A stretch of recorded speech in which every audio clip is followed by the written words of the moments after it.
It's morning somewhere. How's everyone doing? Alright, so today it's the last day before I travel to Minneapolis, and so I'll be trying to get some last minute drafts in. I probably only have time for 2 full draft pods today. So the 3 from like we had yesterday. But with that said, it already popped. The queue already popped, and the draft has just started. So let's hop right in. So I was at 7 out of 8, and I didn't wanna miss it and have to wait for a full pod to fire. So yeah, plan today is just to get a couple drafts in. I'll be traveling all day tomorrow. I may be back streaming just some fun stuff on Monday, but we'll see how travel goes and how we're feeling before work and everything. But pack one, pick one. Alright, as far as sending signals, we can pick an illusionist card. I don't really want to pick any of these other class cards. Pack one, pick one. The weakest link is decent generic.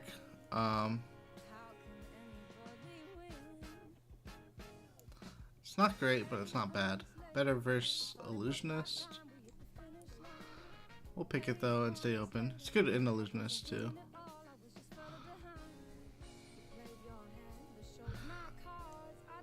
Alright, so the person passing to us picked an assassin card, which means you either want to be ninja or illusionist.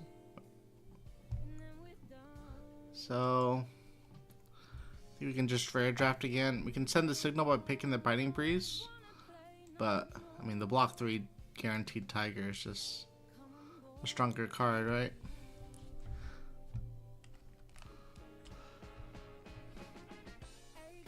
Alright, so we can pick the ninja boots are obviously best in slot. They enable a lot of things that you can do with your Zen combo decks, or your Zen draft decks. But at this point we kind of need to send a signal, because we don't want, if the person we're passing to sees 2 red ninja cards in a row, they might be more willing to go into it. We can get like the Go Again boots or something. So I'm going to pick the red Crouching Tiger generation. I'm not sure if that's right, but equipment's pretty important. Yeah, I'm just going to send a signal right now. Cool. So, very happy to see Assassin and Illusionist cards missing. Means we are for sure in ninja seat, but say that and then the ninja card's missing. I've talked a lot about not enjoying Breed Anger in my decks, so here I'm gonna pick the rare chess piece instead. Another boots. Okay, so hopefully, if there's only 2 ninjas, then hopefully these boots will wheel. Or the first ones will wheel and they'll pick the red harmony here. But I think it's more likely that these ones will wheel if there's only 2.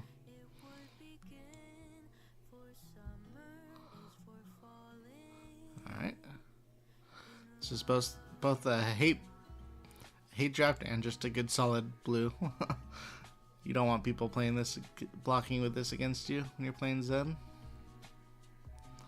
Companion of the Claw, I'd rather pick a blue.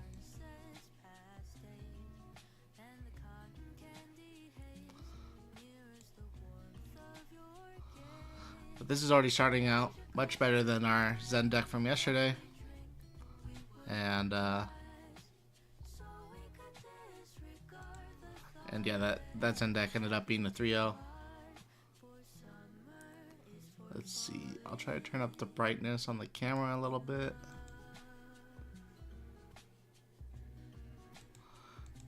Do we want pouncing key or blue block 3? I think I'm down for pouncing key.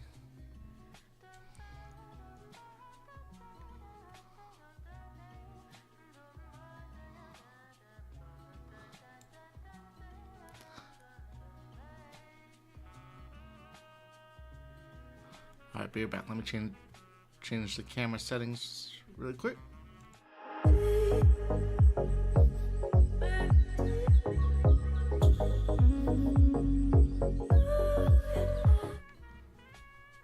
Is that better? It still looks a little foggy. Alright.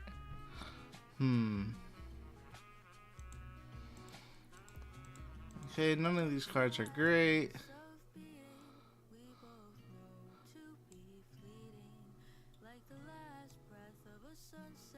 Droplet's cool.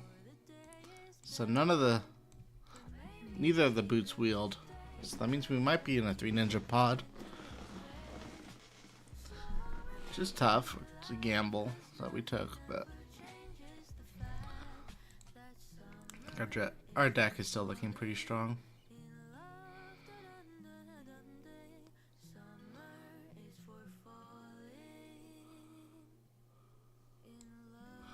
We want a lot of red starters to go with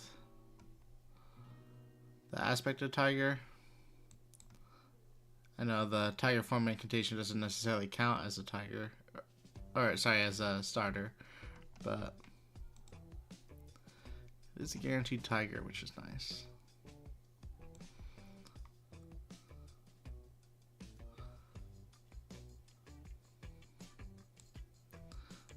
Alright, we got a couple combo cards now.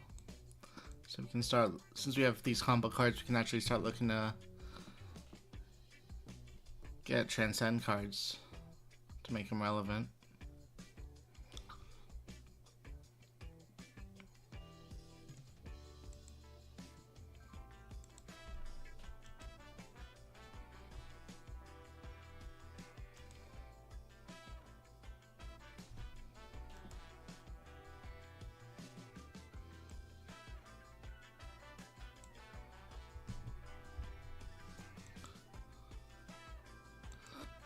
Evasive Leap is solid. Preserved Tradition is probably one of the best Transcend cards. I'd rather pick an attacking card over Evasive Leap, just to be like more one-dimensional or linear. So I think I'd pick either the 0 for 4 here or Preserved Tradition. I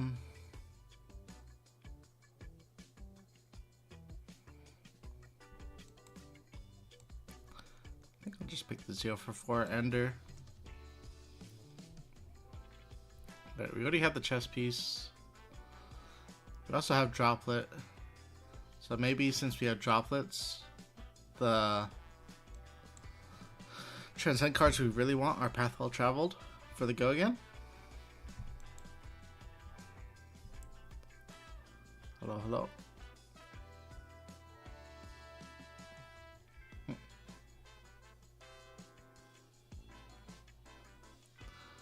So we'll pick the blue block 3.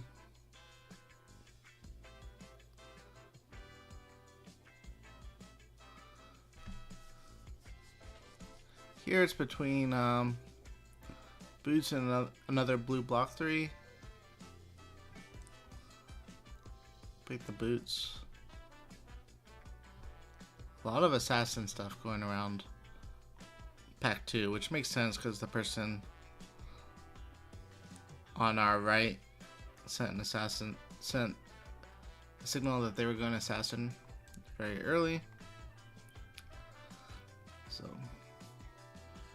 means when it's coming back around, a lot of people are going to be off of it. Alright, pick 7, and there are no ninja cards in the pack, which means there are 3 ninjas. But our deck is looking pretty solid still for 3 ninjas. Grains is fine. Yeah, if I want a combo card, I think I'm really looking for Path Well Traveled at this point.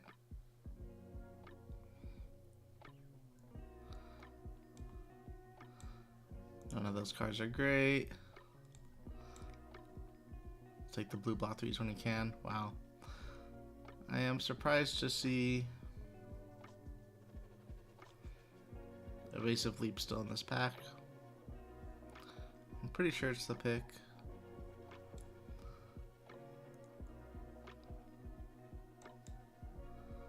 Tomorrow morning at 10 a.m. But it's all day, so I don't think I get to Minneapolis until like 9:30 or something.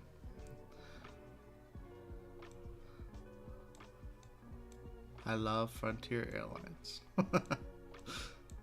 Alright, we know the person we're passing to is Assassin. I never play in the yellow Biting Breeze. I'm just gonna age out the Assassin card.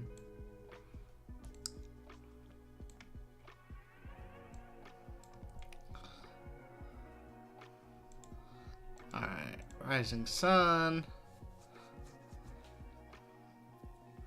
It's okay. We still need gloves, so we want the +1 gloves if we can find them.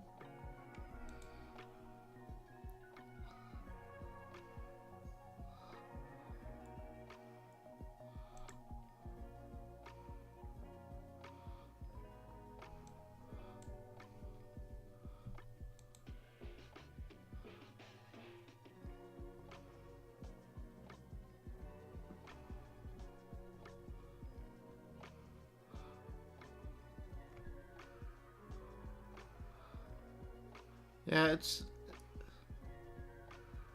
not too hard when it's like labeled like this. When you see like Assassin Ninja, if you're drafting in person, it's just like easy to kind of organize your packs to look like how you receive them on Draftmancer, just so you can actually narrow it down. Like, oh look, there's an Assassin card missing. There's only one Assassin card instead of 2. And that helps a lot. Alright, a lot of power cards here to go with the gloves, or the arms.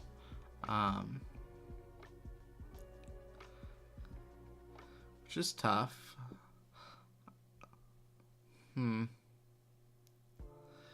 It's always at least 2/2/2 class cards. So sometimes there's 3 class cards. And if you pick something from the 3rd class, or from the class that has 3 cards, then you're not really sending a signal. And so that's what makes it easy to read signals in Flesh and Blood. Red Tiger Form is good. Red Wounding Blow is very good. Yellow Key Unleashed is okay. How important are the gloves? Are the gloves better than another 0 for 4? I don't think so.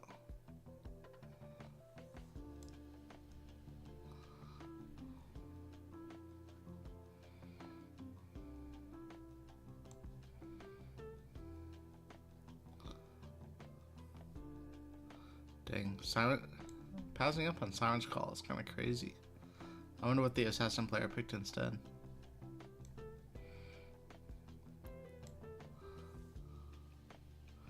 It's pretty wild.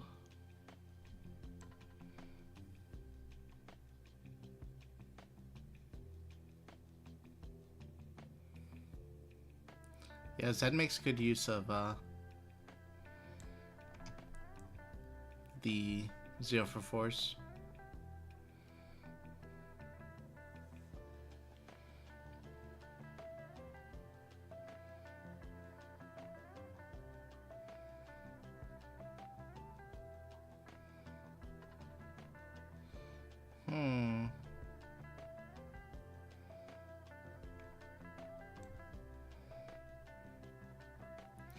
I haven't actually tried White Blue Yonder yet. We'll try it. I'm down.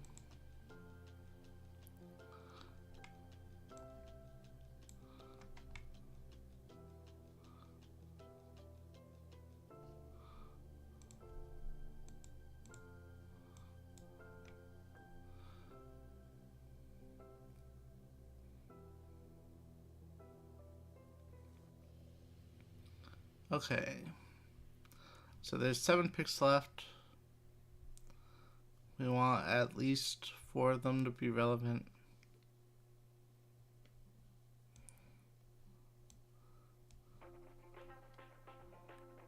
I think we want a couple more blues, so I'll pick the blue first.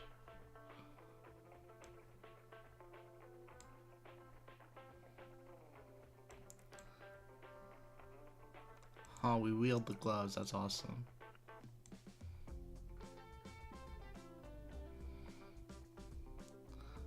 Alright, we still need 1 good pick in the last.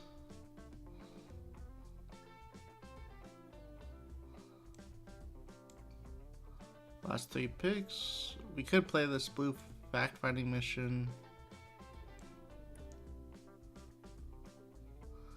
I'd almost rather play the blue evasive leap. So we do have to play one of those.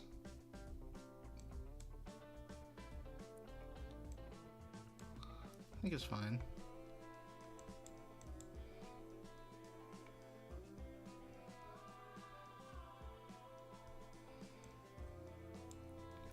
So we ended up getting 2 Transcend cards. One of them's the best in slot, which is Preserve Tradition.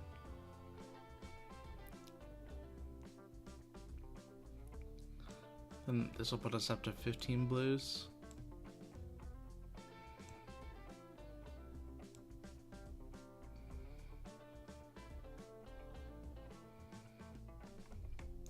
I think it's fine. Alright, let's build the deck on Fabtcg.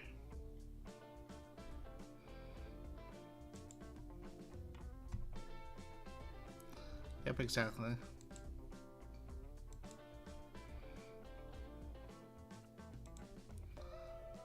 Alright, we can't play the Mistblades, can't play Cosmo. We ended up with full equipment. It's not the best equipment, like we passed on the boots, which passing on the boots might have been a contributing factor to why there were 3 Zens in the pod. But I thought our deck was still fine after the first pack, and even after pack 2 I felt fine.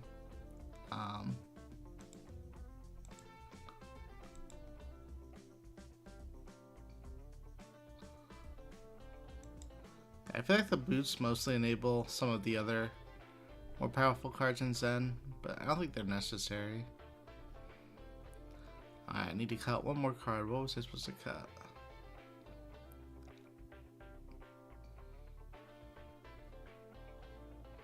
What am I missing? Wash away. Go in inventory. Alright, here's our 30. We're going to be playing in almost every matchup.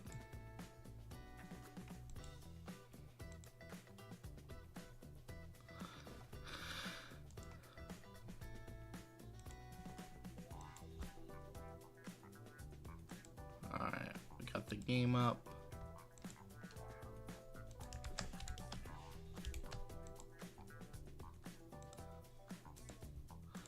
We are playing a mirror round 1.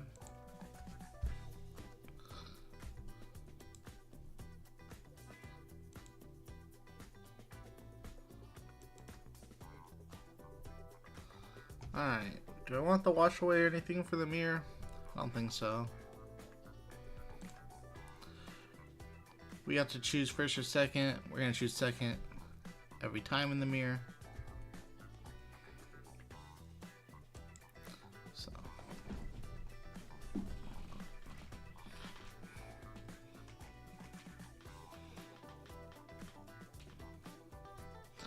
Our equipment is fully cloaked.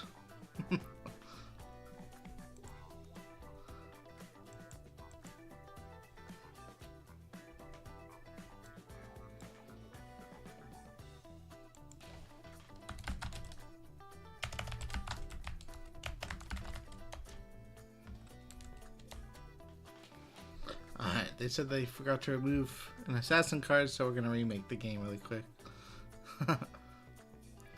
While we're doing that, let's go ahead and see if we can figure out what happened in the pod. The person passing to us should have been an assassin, which they were. Then Senpai should have been illusionist, which they were. So we had the right read. What did we pass to? I wouldn't be surprised if the person we passed to ended up ninja, but they never sent us a signal. They could be assassin also. Oh. What do we pass them to make them go? They picked the red waning vengeance?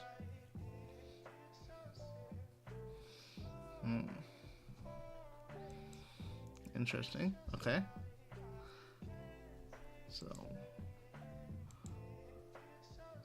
yeah, it looks like only 2 assassins,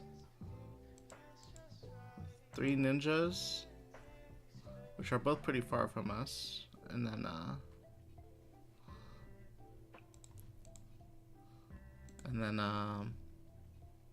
only 2 news.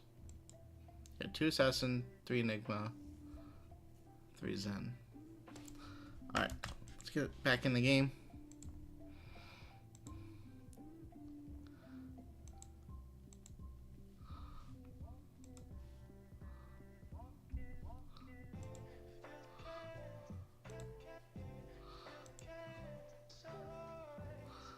This hand is so much worse than the last one. No, I'm just kidding. It's good, it's good.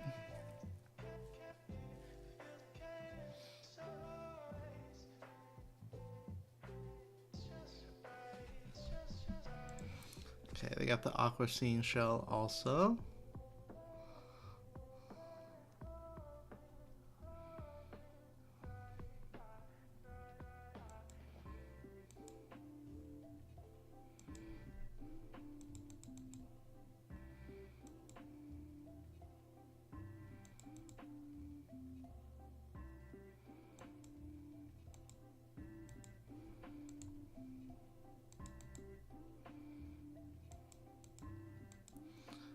Feels bad to block with a head jab, but I didn't really want to leak any damage through.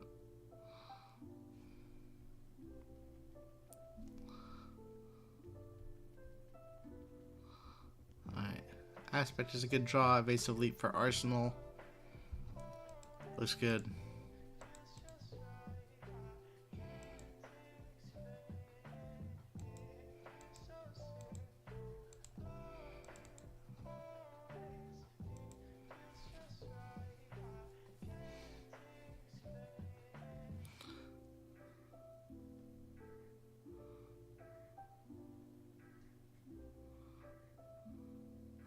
Alright, they don't want me to make the tiger. But I'm gonna make it anyways. They can't stop me.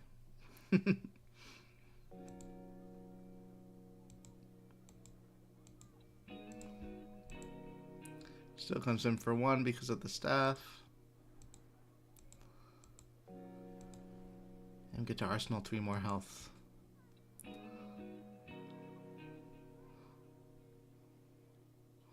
Well,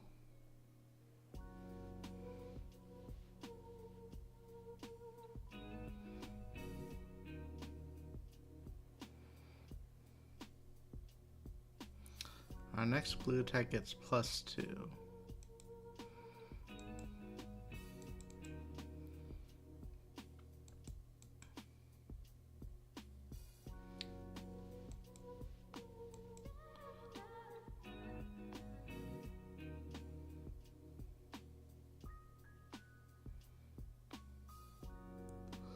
I'm tempted to put the Breedinger back in the deck so that we can actually find it off Sen, because that might be the best card to find when we have Key Unleashed. We would need to draw another blue though.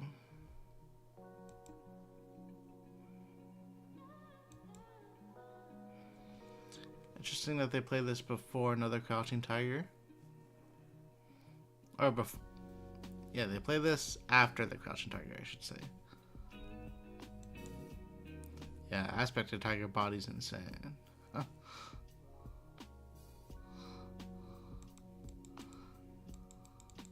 Right, what's their follow-up? Do they have the yellow?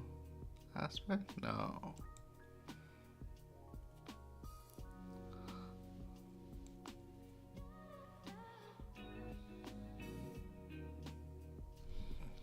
So I have to think of how can we actually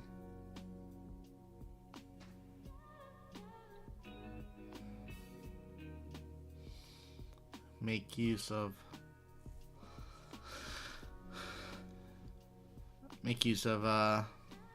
this first turn of chi. Are we just using it as straight up a crouching tiger? Seems kind of bad to do it like that. But the hand doesn't really do anything if we don't.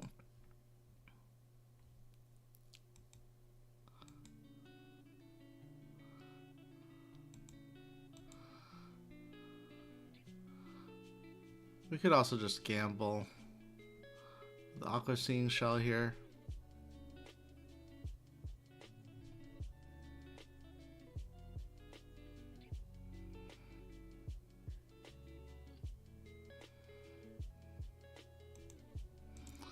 Yeah, let's go ahead and use it. Well, it's better for sure.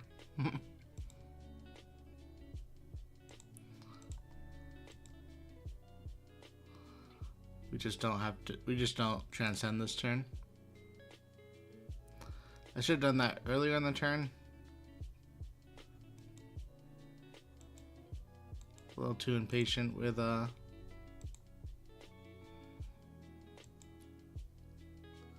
saying no blocks early, because if we draw something bad, then maybe we actually have to block out that turn. Use our D-React so we can save a card in Arsenal, like the Key Unleashed.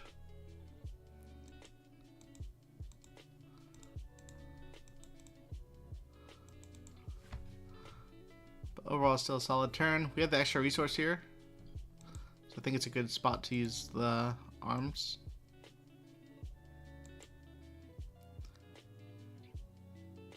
No, I think this is the first draft set in a while where we haven't had a chess piece that can generate resources. Like the Komodo kind of fills that role where it gets you the Ender Chi when you go to 1 life, but I feel like there was always I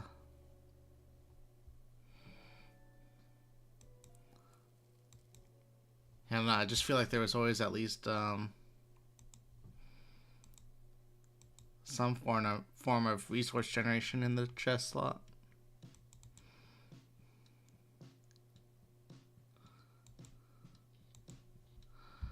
Alright, their hand wasn't very exciting, but neither is ours. I don't know what we're doing with this.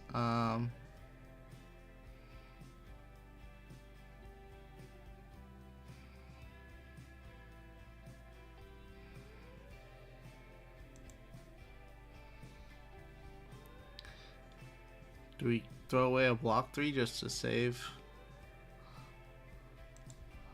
a little bit more life?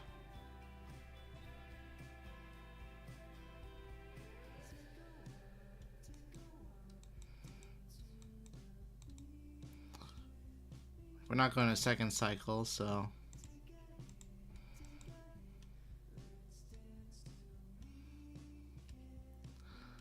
I think it's fine to throw away the card.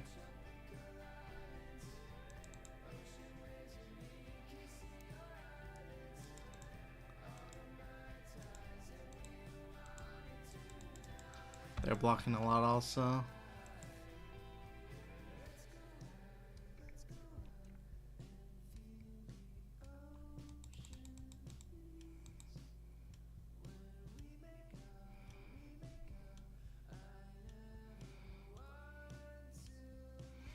Alright, this hand's better.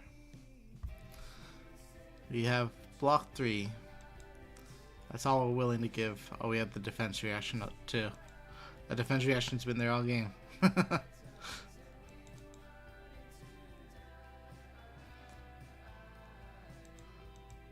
we're not gonna block this one. We're gonna see if there's any on hit.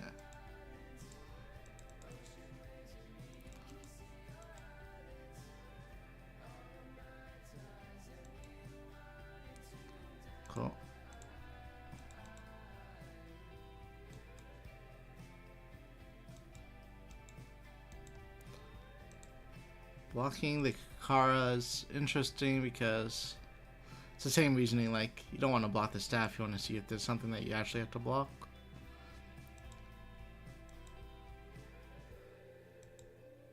And so yeah, they had to give up their head jab instead of the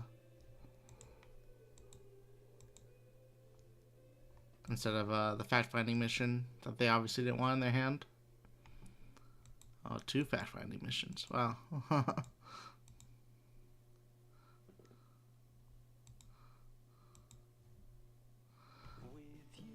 Alright. So we can't use the weakest link this turn. So I'm going to use the D-React here. And I think it's clear that they can't use their arsenal. Maybe they can. Maybe it's a red flex clause or something and they get punished. Okay, it's Rising Tide. So we lost 1 value on our block. But just wanted to guarantee get the weakest link in arsenal if they somehow survive this turn. So we have to play the incantation first instead of holding information because it cares about the combat chain. Or the Kakara cares about the combat chain. So if you play the incantation after you attack with the Kakara, you lose the extra +1. But we got 4 into 4, so we're taking at least their whole hand.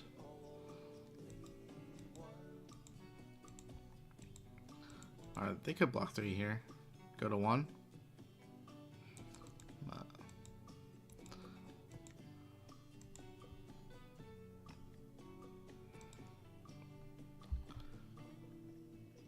Alright. Blue Companion of the Claw coming in clutch. Yeah,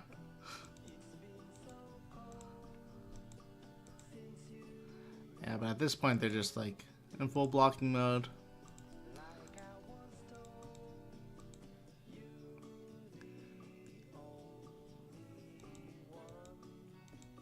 It's gonna be pretty hard for them to come back. We could draw a dud hand, but we still have all our equipment available.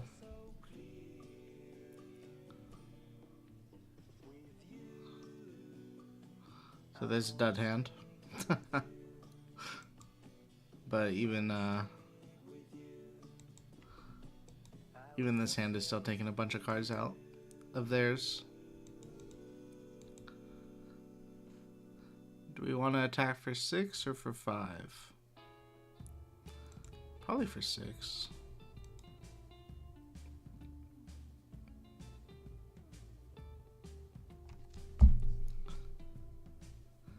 If we had that attack reaction right now, it'd be sick.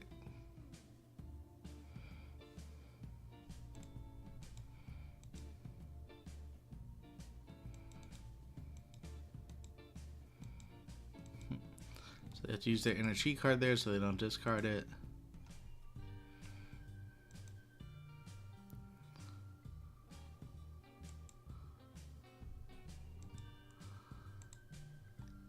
Let's see, we are gonna put back the red key unleashed.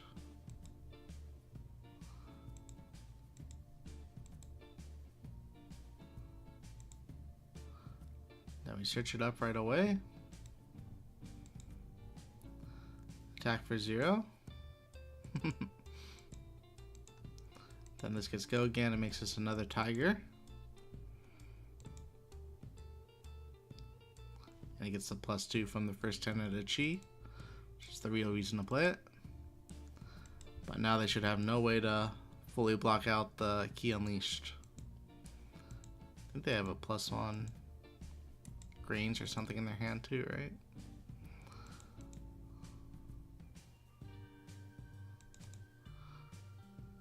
We got there.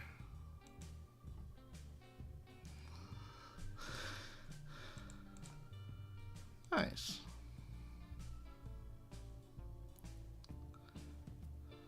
Pretty solid game.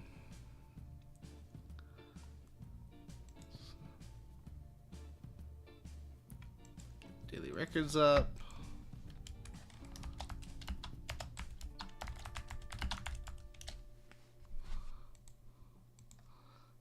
Let's see if we can find a 1-0. Our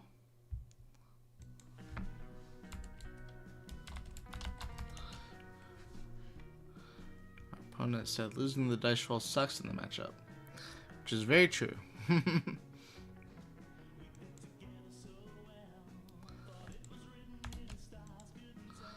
Oh, someone else joined.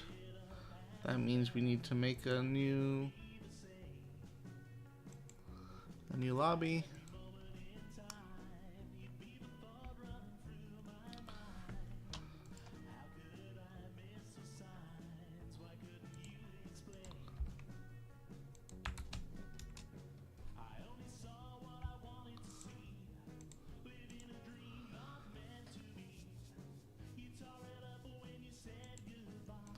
So we'll make a new lobby. We'll wait for the other table in round 1 to finish their game.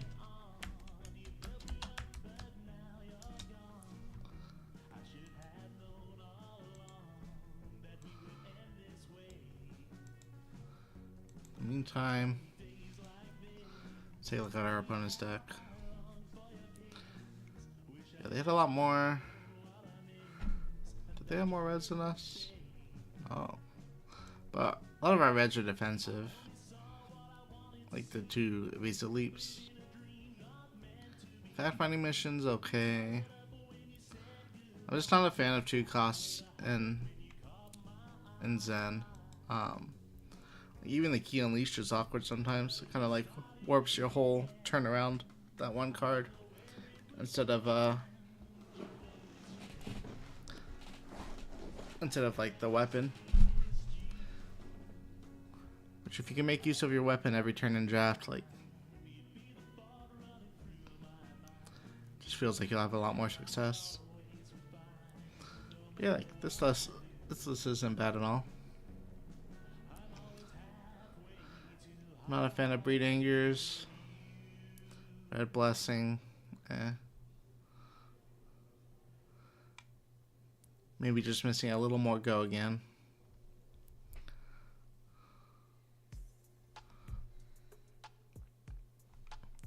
But yeah, we compare this to... No, it wasn't that one. This one?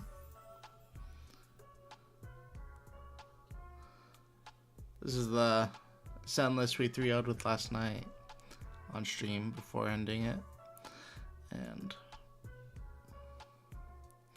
so it was weird. It had a lot more blues, a lot more ways to transcend.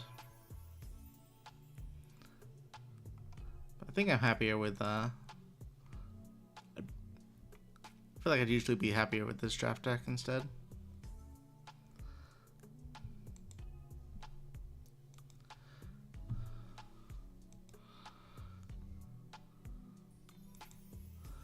I need to lock in my 80 for nationals this weekend for Classic Constructed. I'm pretty sure I'm just gonna end up playing the Via. No real bad matchups, and probably just work on tuning it tonight.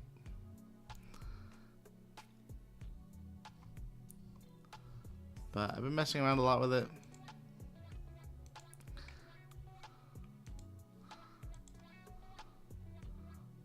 And I think she's strong. Still trying to think of what I want to do as the 22nd blue. Right now it's a blue endless maw. It's fine. I don't think I want 3 diabolic offerings. I'm kind of happy where the deck's at right now with no blocks. I'd honestly like less no blocks, but I think 12 is fine. Like, you have to play the Deadwood Rumblers. You gotta play the Shadow Pedes, I feel like.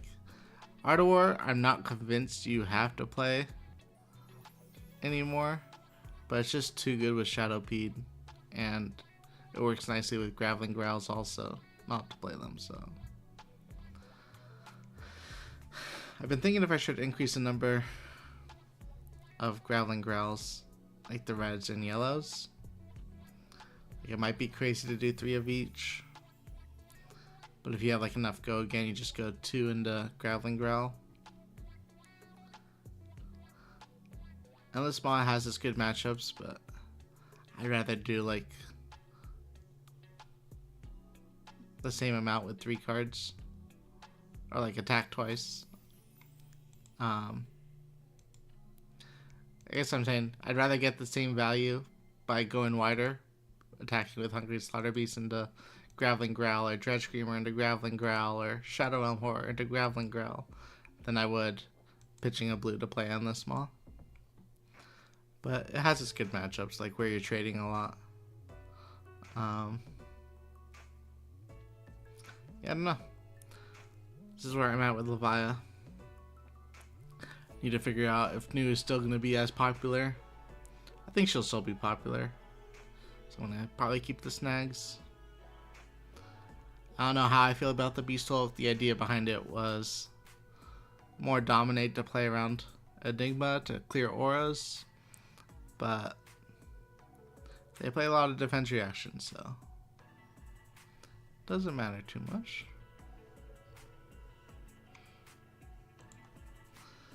If for some reason I don't play Levia, or if Levia doesn't go well in Nationals and we have to play the Calling, then I won't be surprised if I play something like this Riptide deck.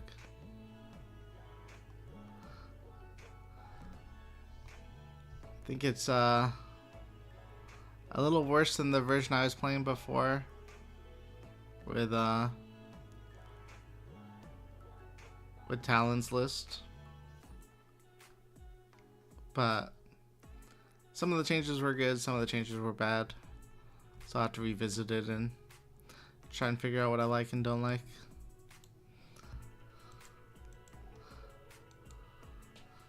Yeah, still waiting on our other 1-0 opponent.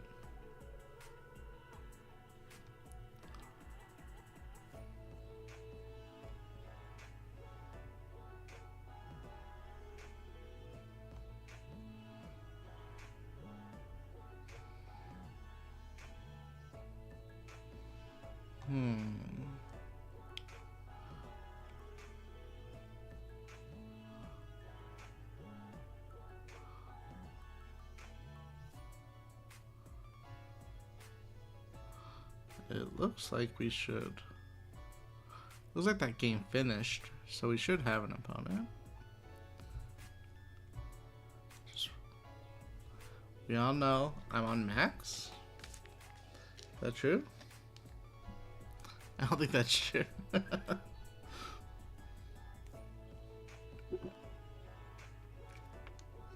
think New is going to be popular just because.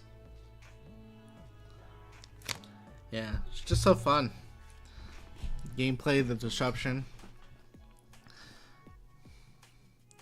It's the type of hero people want to play.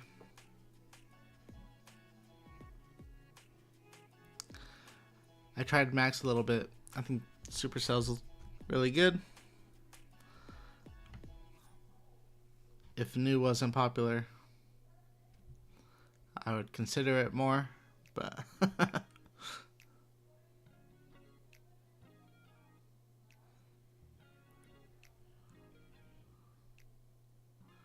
yeah.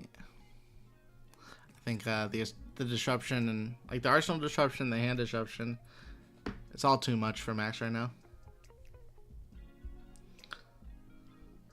Vincent feels decent. How do you feel Azalea is into New? No, I think Azalea can still get there. I think it depends more on the Assassin list than it does Azalea list.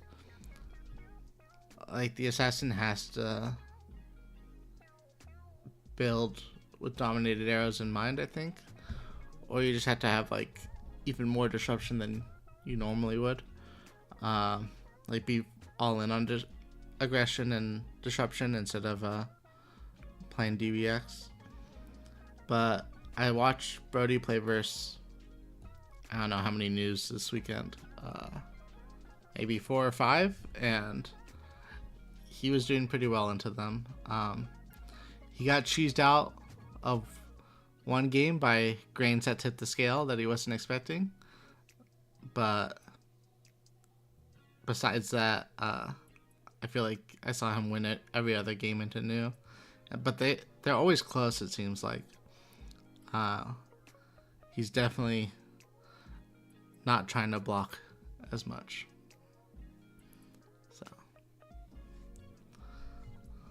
but yeah, I think Iaali is just one of the better decks in the format, so it should do well into most heroes.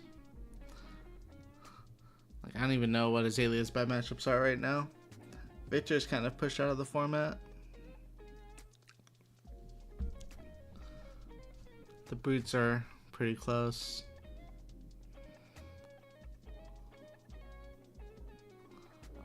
Yeah, for sure. Yeah, I like Vincent too.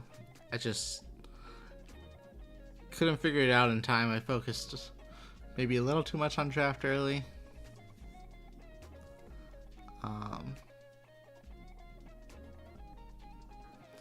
But yeah, I wanted to figure out Vincent. I even bought all her extended arts. But her time will come, I believe.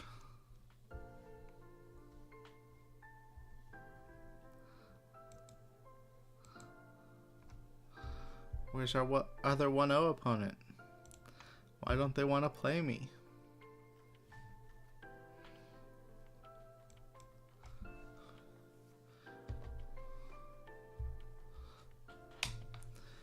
Yeah, I mean, I kind of like having the major tournaments like pretty soon after release. To me, it's more fun, like trying to figure things out and solve the meta instead of like going into it with a purely solved metagame. And I don't know, I think there's benefits to both sides of the argument, where it's like, if the metagame is solved, then you can like tech against it harder and all that. Like, I was just saying, I don't know if I want to play my tech cards or not because I don't know how popular new is going to be. But to me, that part is also fun and exciting, and but yeah, I get both sides.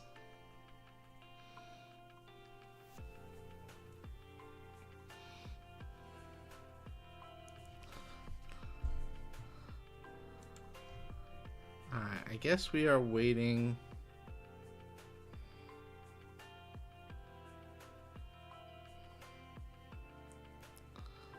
for the 2-0 game. We went 1-0 and then we got the bye and go straight into the finals.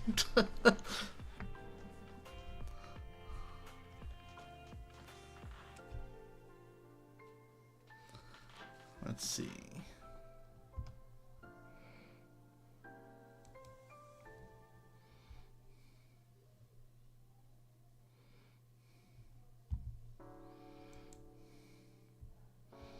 Yeah.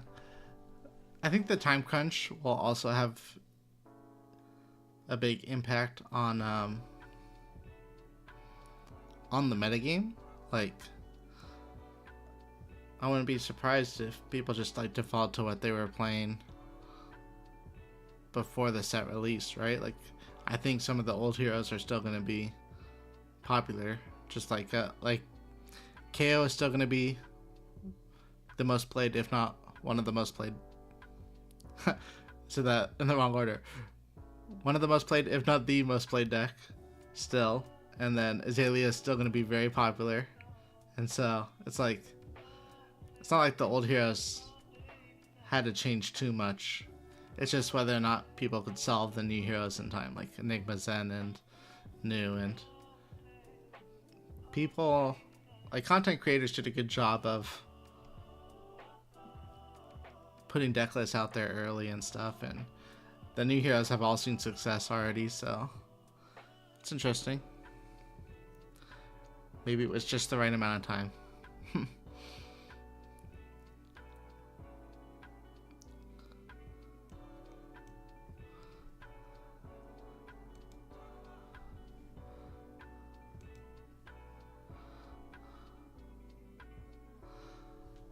I got a notification that James White said CNC, Sink Below, and Favor Scene are problematic cards.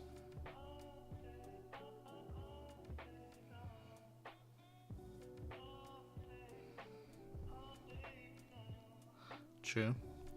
I remember seeing Charles Dunn make that argument on Twitter a long time ago. That he would like to see them either rotated out or kept in Living Legend. Can't even imagine the game without Sink Below and Command and Conquer. Be so different.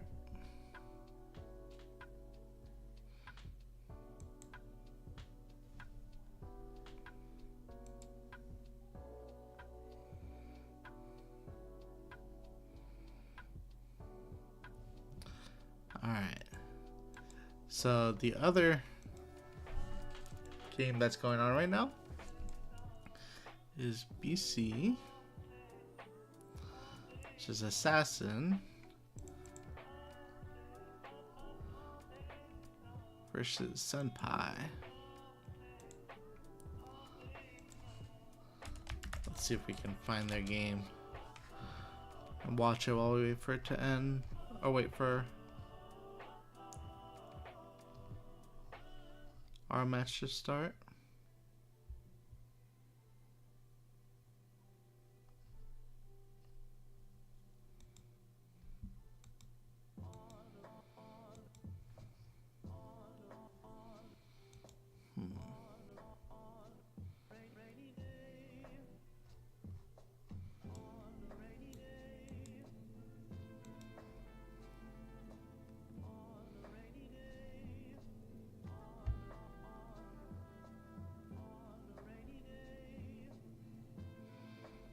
Yeah, I've had that happen a lot, to be honest.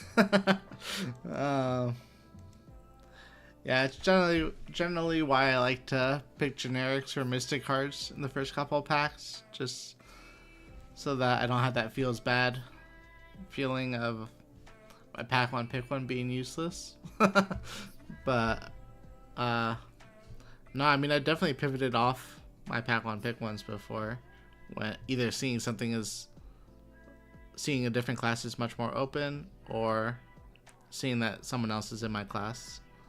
And so, yeah, like, I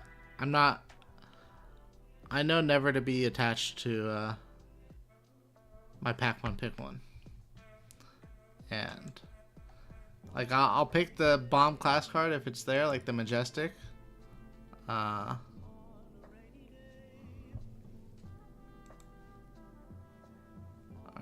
we finally got a match.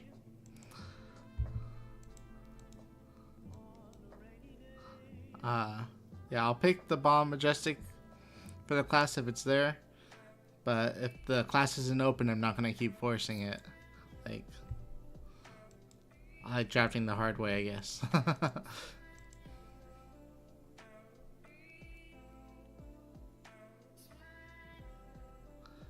Yeah, I think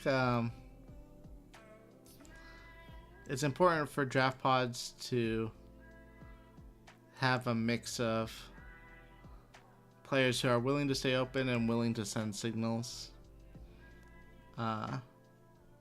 If everyone is staying open, it can still end up as a mess.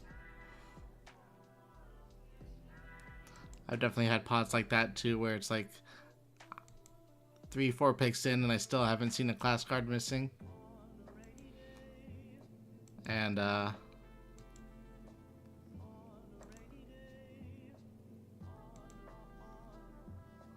yeah.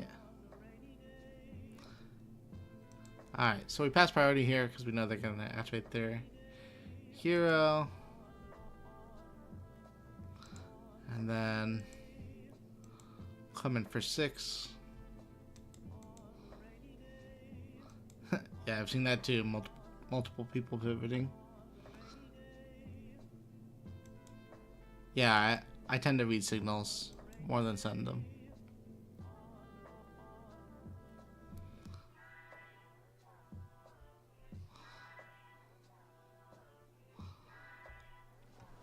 Alright, so our opponent has an energy left in their hand. If they have any more cards that don't block, they're losing the shield. If they have a 2 block, they're losing the shield. Yeah, that's fair.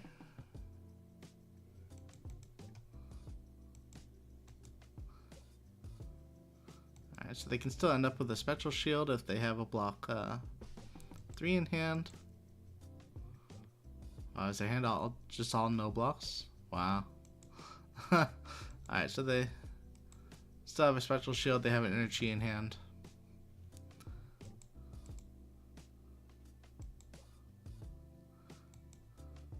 Dash IE? How'd you know? No, I don't think so.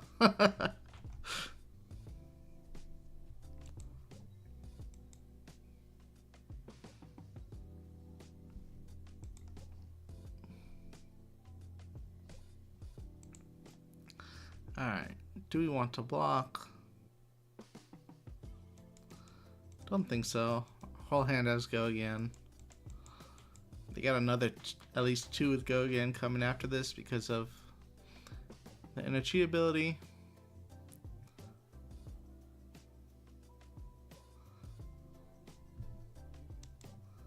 I don't mind your questions. You can keep asking them if you want. Are there heroes or matchups you're wanting to go first in this draft? I usually choose to go first with Enigma, but I've had a lot of other Enigmas choose to go second against me, and I think it's interesting. Like, I get, like, you can punish people for using the action point and playing an aura, but it kind of feels like Prism to me still, where you just you're still happy playing auras on the first turn of the game that the opponent will have to be behind and try to clear on their first turn with only 4 cards. It's not always going to be easy for them to do, so you can kind of snowball the game that way.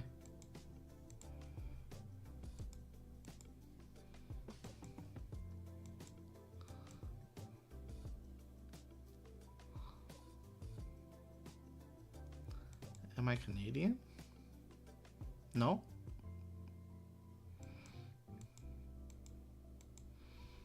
Alright. So our opponent's blocking out. That means that this Flex Clause is not going to give us a tiger.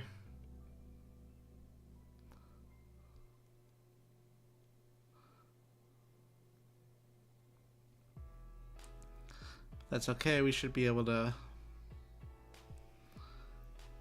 clear at least some of these auras. They could use equipment here on the 2 Flex Claws and the Wind Blow.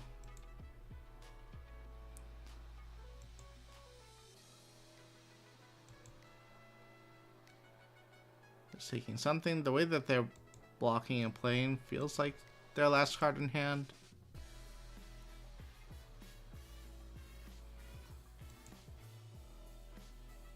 Might not block.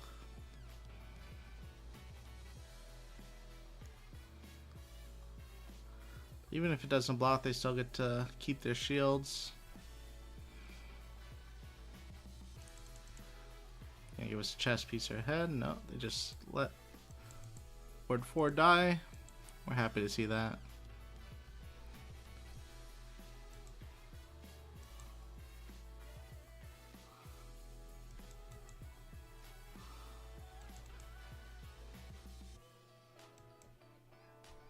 Not only block 2. Interesting. Alright, we'll block this for 3. Nugma won't really have on hits that we care about, so they won't always be attacking us. So we're just gonna block when we get the chance.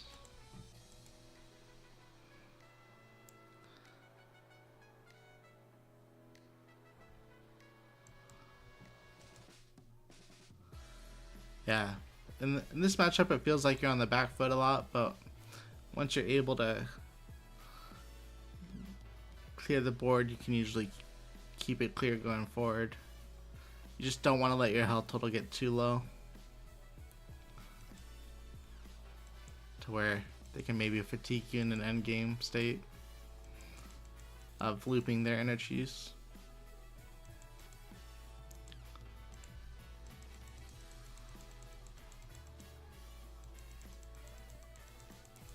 Yeah, we're still a little behind right now, I think, but got all the armor, and it depends a lot on what their hand is here, what they can develop.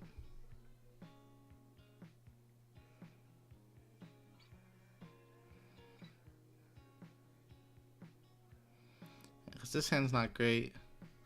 It's like Kakara into weakest link using waves, which is fine. We can block with the evasive leap if we have to.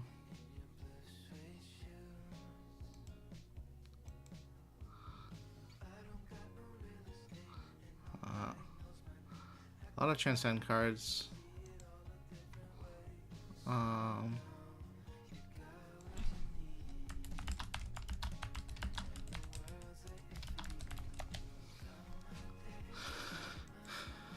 Alright. So I'll say no blocks here. If they have the transcend, the most this gets up to is 8 with greens. Again, we'll use our block 3 when we can.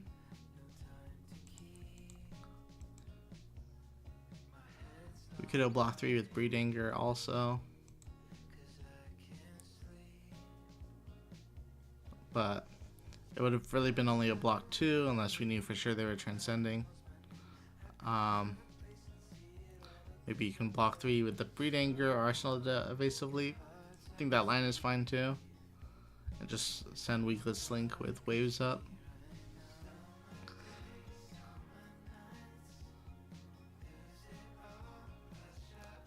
But I think we're happy trading. 2 health for 2 damage.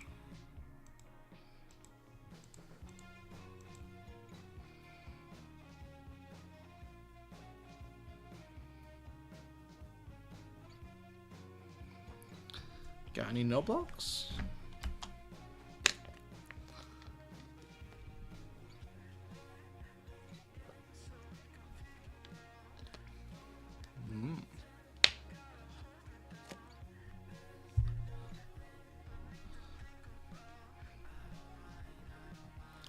So, if our opponent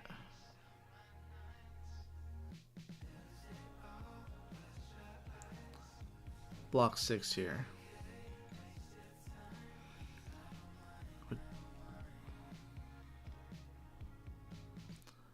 let's say Bastion in a defense reaction, do we use the gloves? I think so. They're likely to have a ward piece of armor, but my concern is whether or not they're actually going to attack us.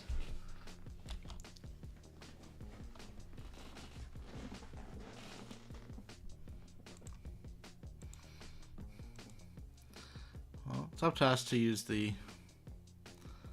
reaction first. Oof, nice. Alright, so they are going to prevent everything. They do have the inner chi. But now we at least have the free 1 block. .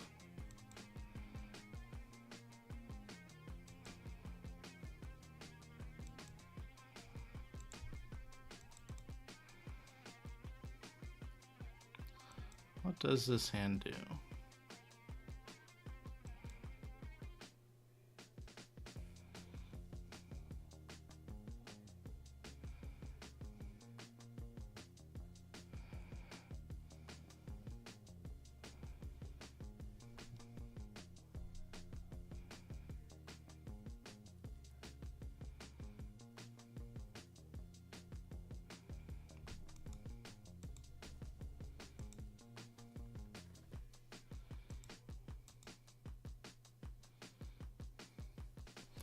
This hand doesn't do much, but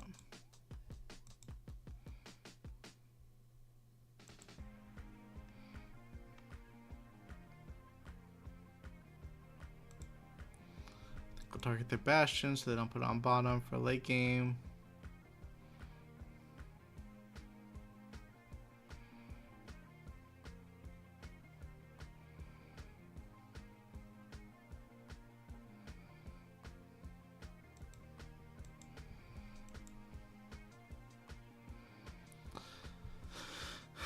So our options are, we can go 2-1-7, we can go 0-4-5, 4 off the red pouncing, 5 off the battlefield bastion, or we can go 4 because of the first tenant, 4-2-2.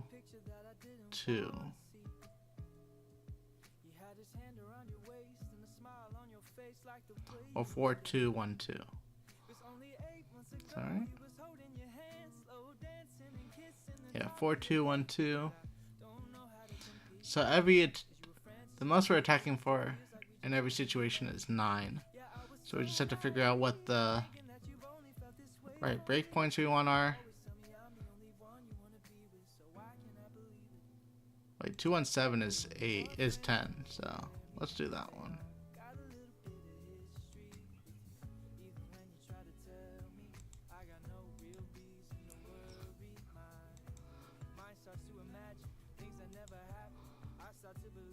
The Illusionist Helm targets auras, yeah. It's just playing around Preserved Tradition.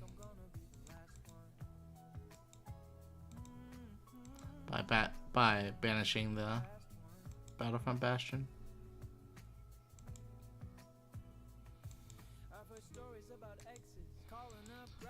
They're taking everything, which is scary. Alright, good. They gave us some cards.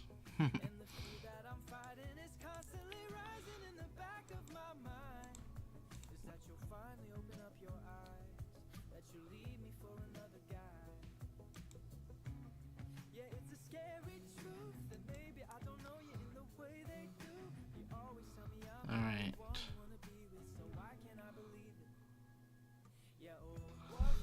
So we can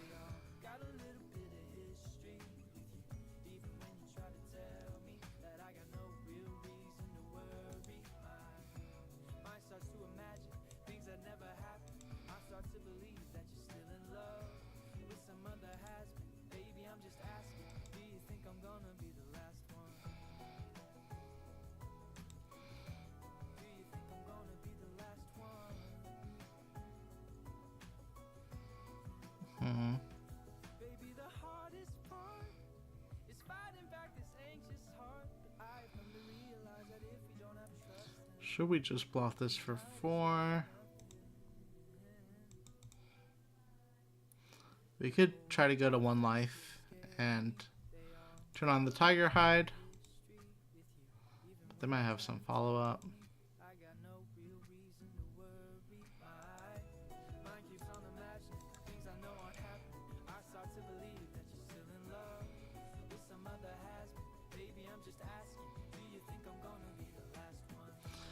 Maybe we could get him with the attack reaction.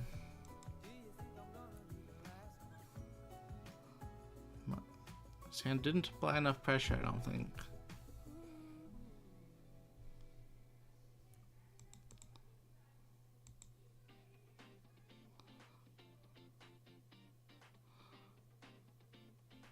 They said no blocks.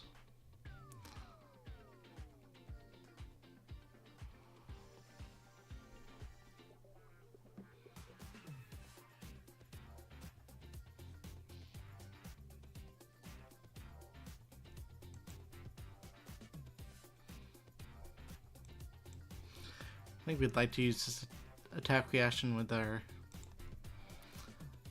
other Transcend card, so we can activate Zen in response and get the extra +1 out of it. Our opponent is looking to play an aura to protect or to stop this Kakara, which means that their hand is probably not great.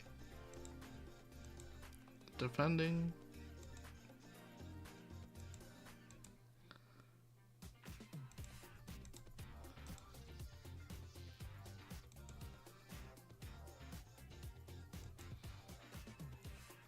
Alright, so here we are if they only plan on using the Ward 1 for this, and they say no blocks, we're definitely pumping this up to 2.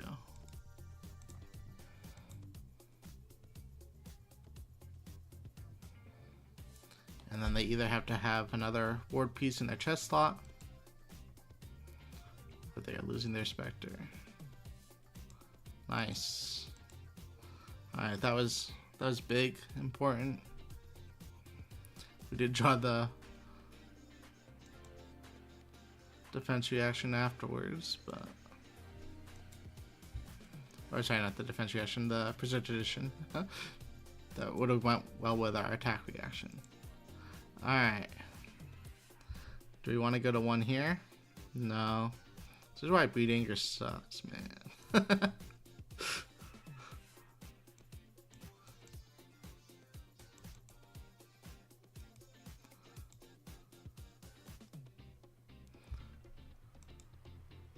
Alright, we're going into turn 7, so we haven't reached pitch stack yet.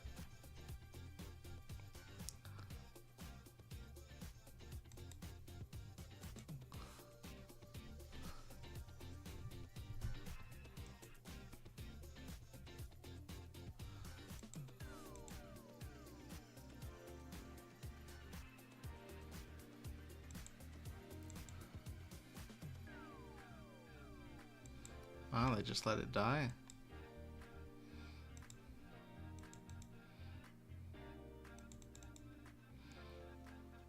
A little surprising.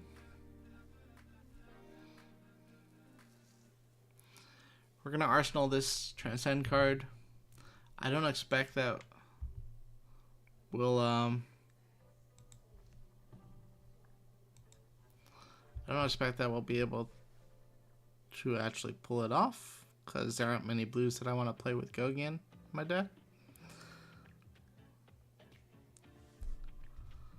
But we'll see. Alright, they keep a full grip. There's a blue Gogan. Alright, that's...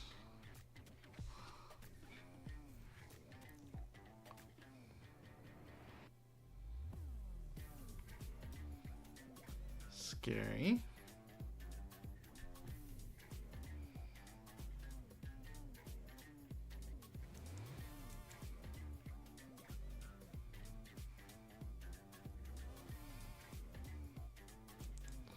I think here we can go to 1.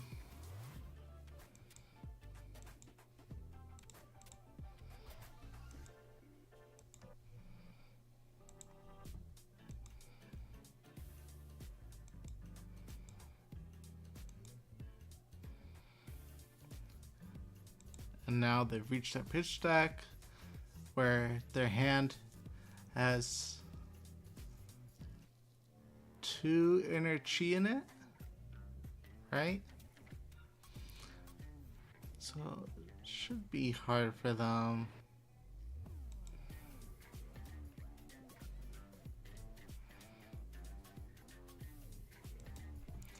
I wish I could have kept one more card there, but all good. I think their hand has a lot of no blocks.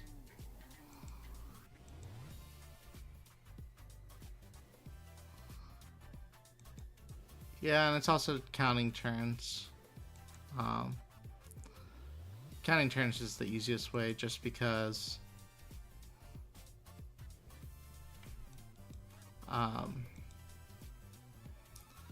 Yeah, it's like we both started with 30 card decks, right? And so once you reach turn 8, that's 32 cards that you've seen.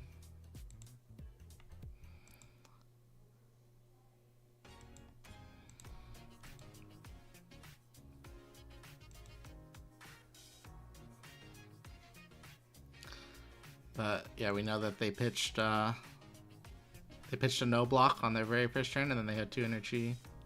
So we got there. Yeah, you can try to keep note of whether or not they IP themselves also, but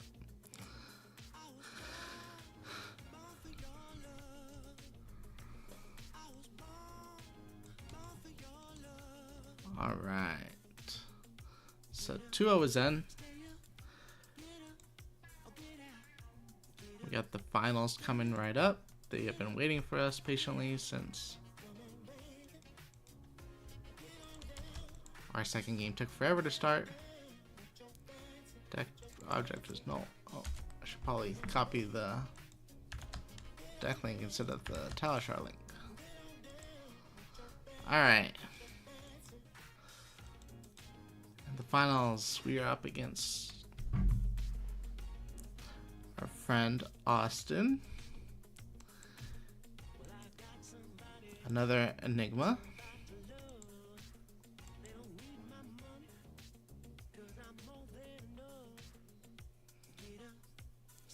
And they chose for me to go first again.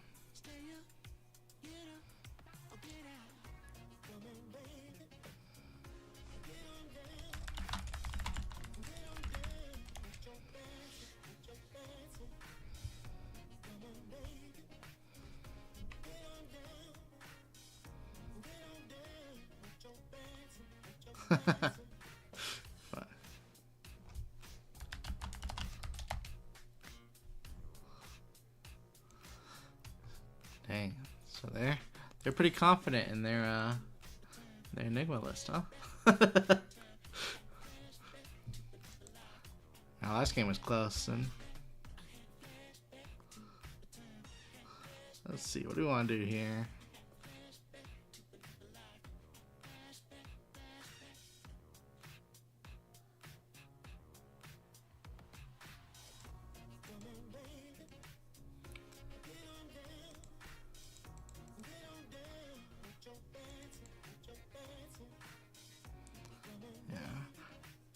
Our deck has a few too many cards that we want to block with to be able to beat strong Enigma lists consistently. I don't know. Maybe we can get there again.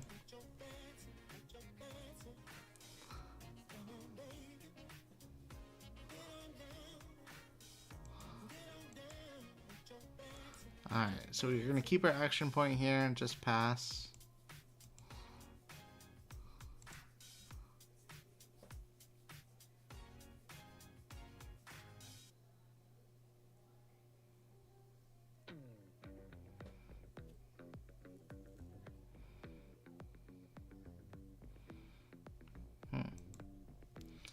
Well, it's annoying, but it doesn't really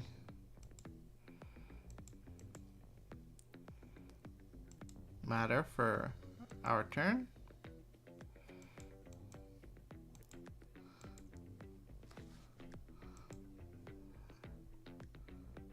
Alright, so we're gonna go Flesh Claws here. They're gonna give us a 3 block and probably some armor. We're gonna counter that by flipping up our Waves of Aquamarine.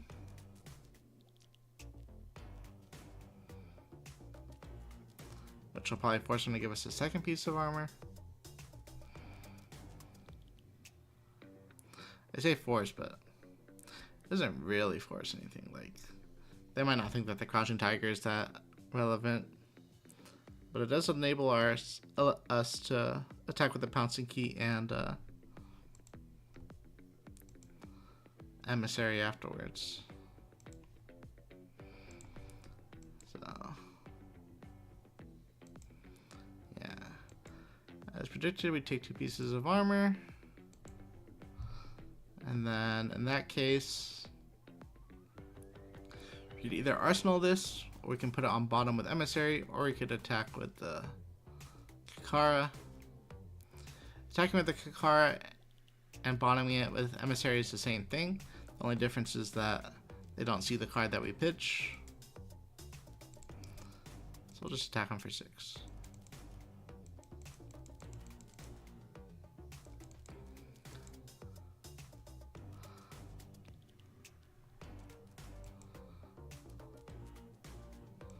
Oof.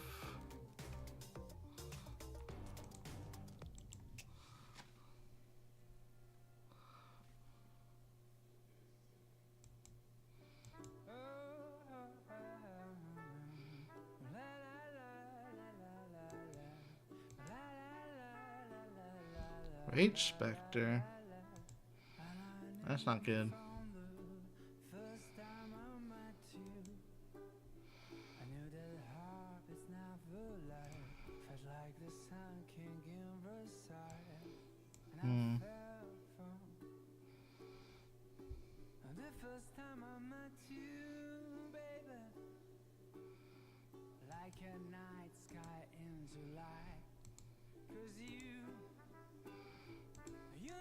Our Transcend turns have felt pretty weak, honestly.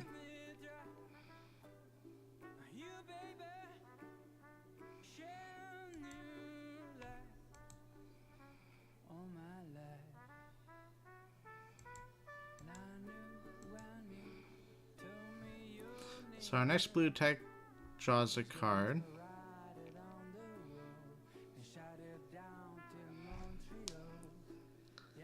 We can get a blue pouncing key.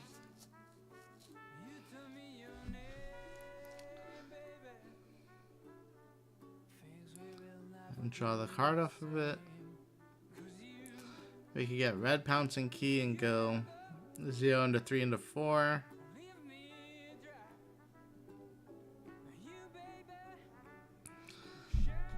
I think I'd rather draw a card, because if we draw a resource card, then we can still attack with the Kakara.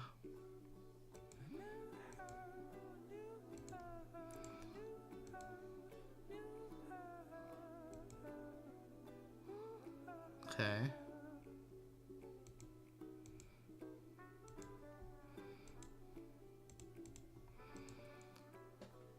Not great, but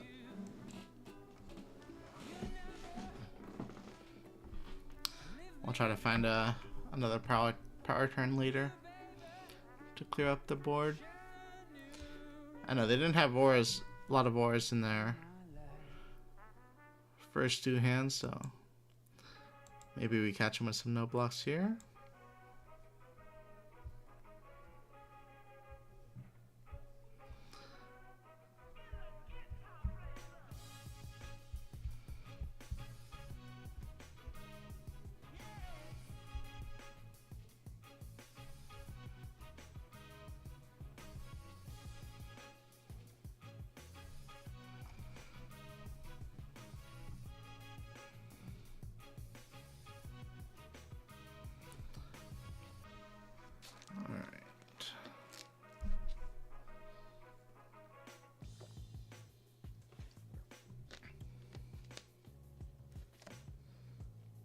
So what do they have on board? They have a Ward 1, a Ward 3.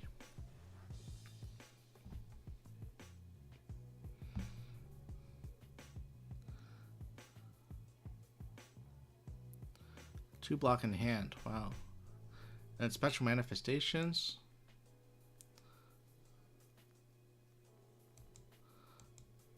That's interesting. Wonder if they're gonna play a sigil? No. Wow.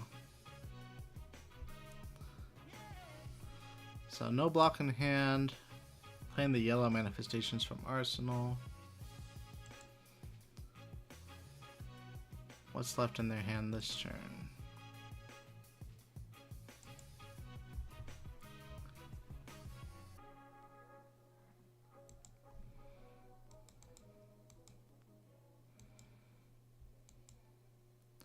Ah, red etchings.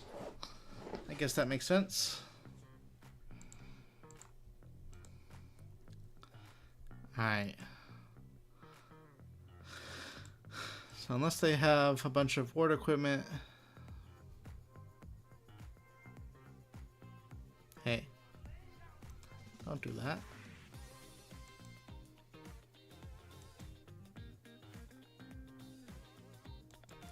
I was just gonna say we are throwing enough breakpoints where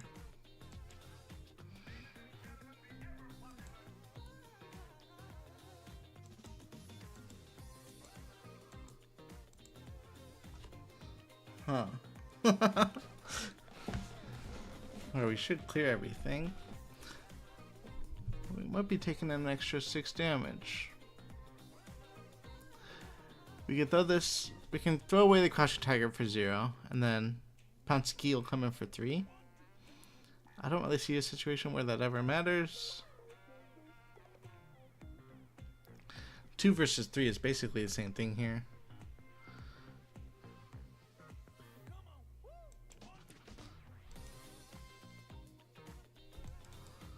We're always taking their last card.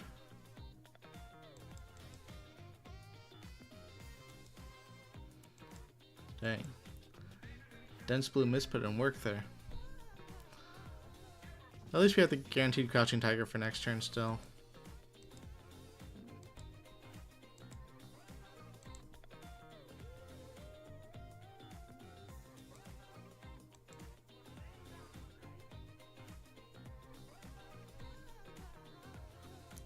Seven damage, huh?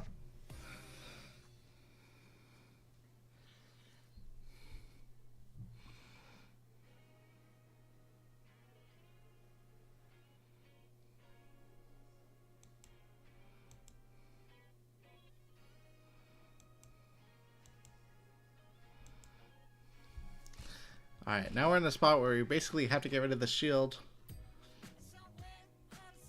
this turn or next, otherwise we lose. It's probably got to be this turn. So how do we want to...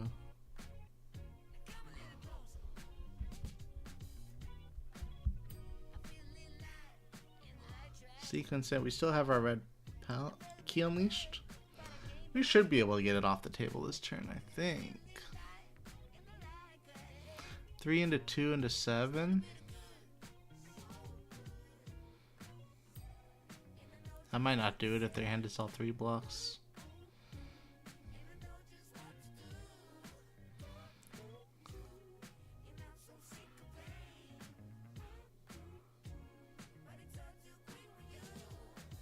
Two, 6, 7. Alright. We used our red pouncing key already. Let me let them know I'm thinking. We used our red pouncing key already. What can we tutor up with Zen's activated ability? We can get red aspect. I don't think it mattered. That doesn't really do anything. I think red key unleash is the best thing we can get. So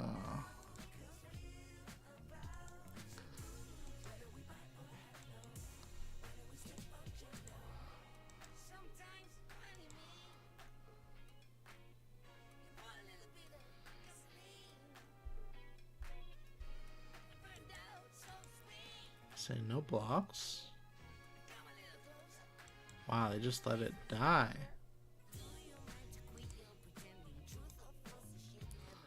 I was not expecting that.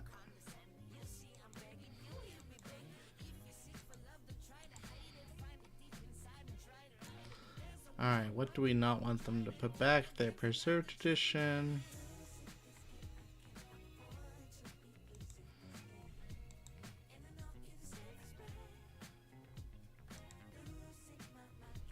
Oops. Lead with bite. Yeah, I was never expecting for the first attack to hit, but you're right. And yeah, like even the biting still didn't hit afterwards.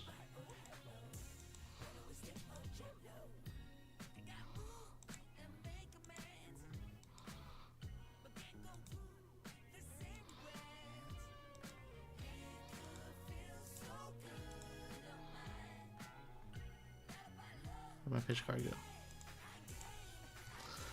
Alright. So do they have another way to rebuild? This deck is strong. A lot of powerful cards.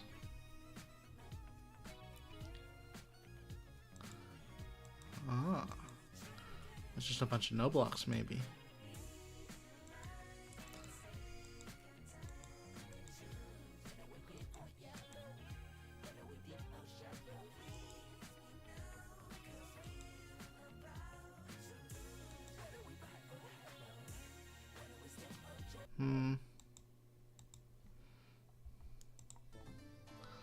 So they shuffled.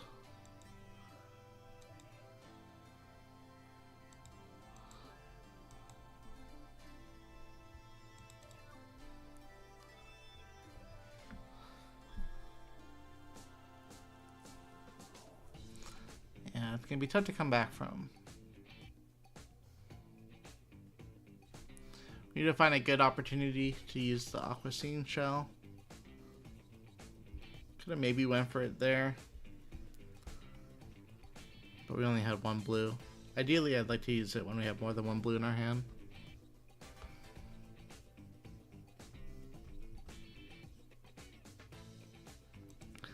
And we're not transcending that. But we won't be transcending anymore. So, let's see. Alright, let the yellow aura die. We'll hit him with another breakpoint. Take 2 cards. They're still going to attack us for 2 with go again. Into something else.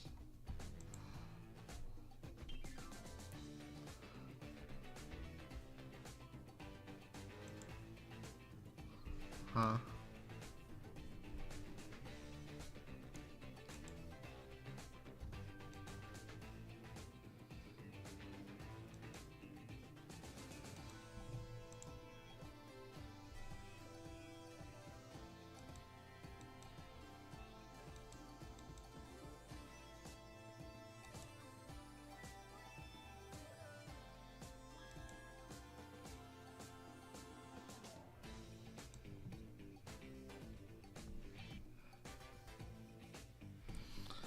Taking us for 4.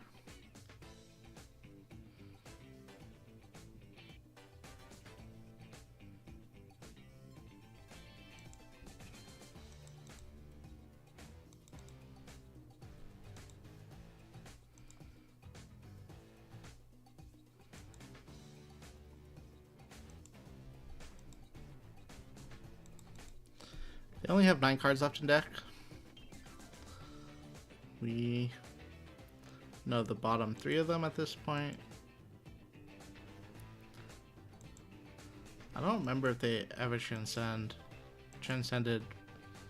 besides those 2 stir the pots. I feel like they didn't, so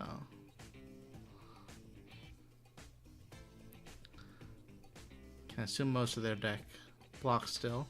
They did shuffle.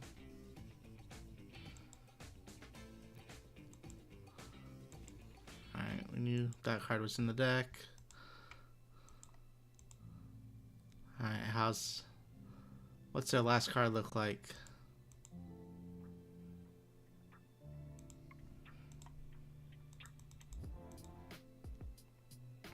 It does block. So they still got this shield for 2.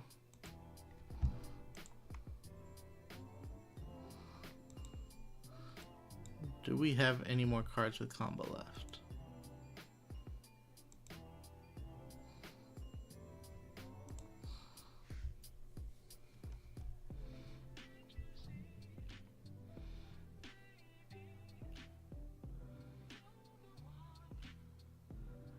I think we have a blue breed anger.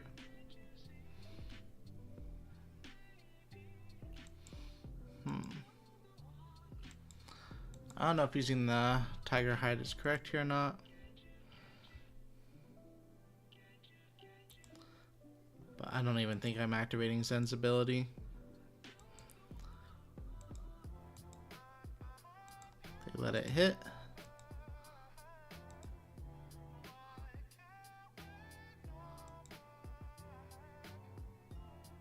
Huh, we could activate Sensibility. It is slightly more value than attacking with Battlefront Bastion. Especially if we get to keep the Bastion in the deck. Alright, I'm down. We even have Pouncing Key too. Pouncing Key.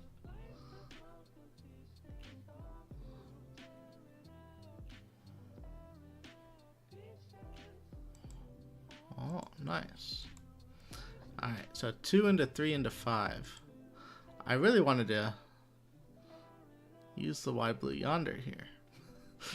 This turn. Maybe we can still do it. If they say no blocks at any point, right? If they don't want to block 2, they want to block 3.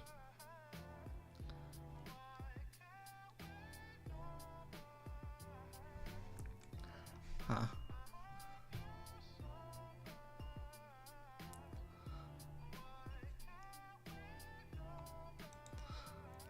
Do we use it here? Is it better to use the wide blue yonder, or is it better to attack a Battlefront Bastion at the end?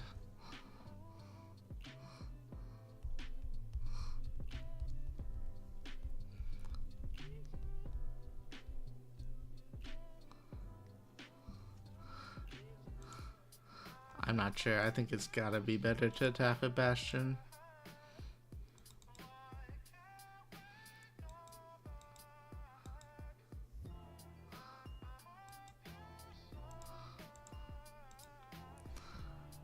Because... oh yeah, we knew about the Rage Spectre. I don't think it's an inner chi card, right?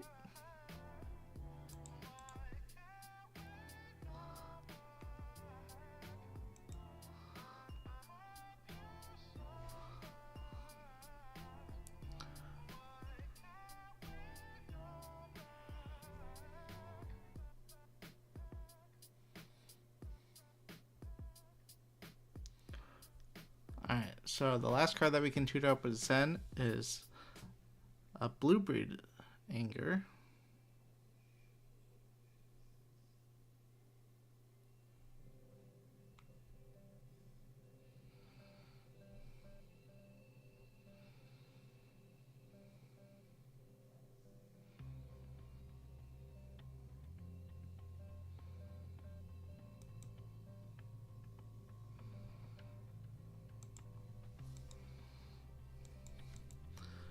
But yeah, I don't think the Blue Breed Anger does everything. We know they have 2 chi cards in their hand.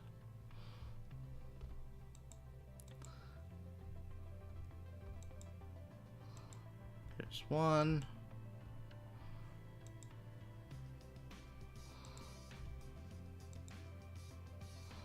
Huh. They just put it all out on the table. They say, beat this.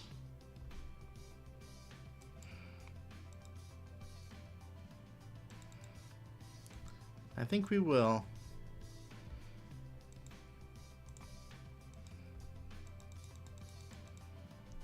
Nice. We got there.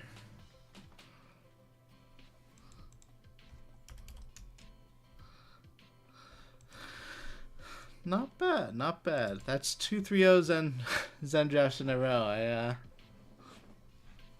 This hero is pretty strong.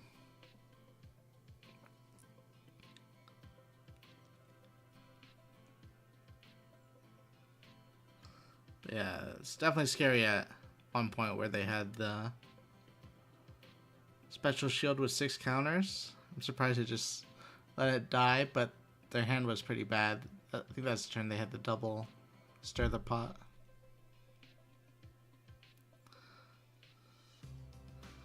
Yeah, so close game. Fun draft. Again, here's the list we drafted.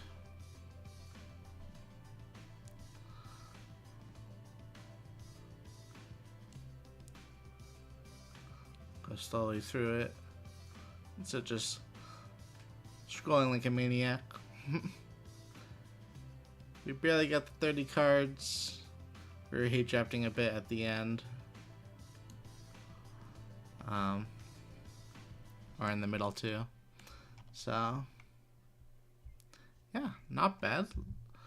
Let's go ahead and I'm gonna take a quick break, and then we'll try to hop into another draft queue. So, be right back.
Alright, I'm back. I'd like to get one more draft in today. The queue is filling up pretty quickly, so just waiting on one more person.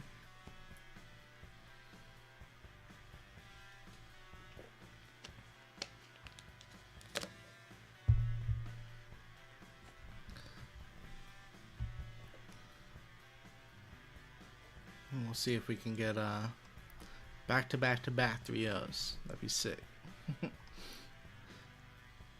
After losing the first 3 games yesterday, I was a little worried, because I had said I felt comfortable in draft. But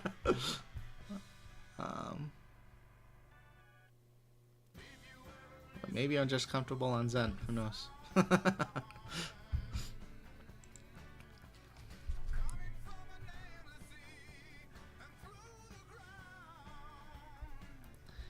Anyone traveling today or tomorrow for Nationals or Minneapolis?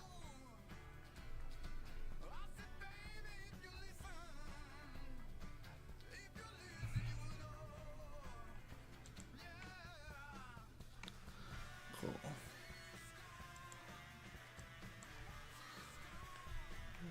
The shot's fired. Traveling tomorrow. Yeah, same. I got a full day worth of travel ahead of me.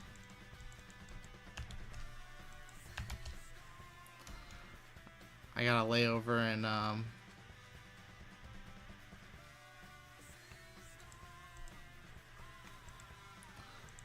in Dallas, which is gonna make it so I don't get to Minneapolis until 10 p.m. Hour drive. Where are you from, Florian?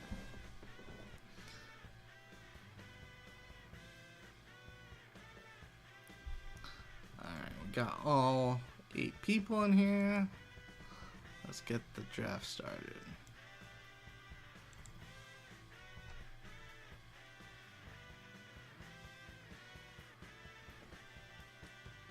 Belgium, nice.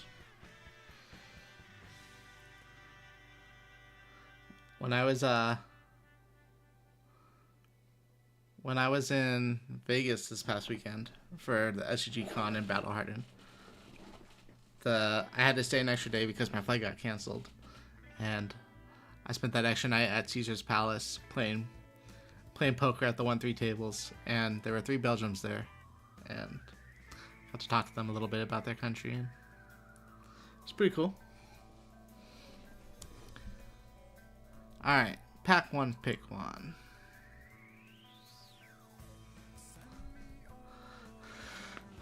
A lot of blues in this pack.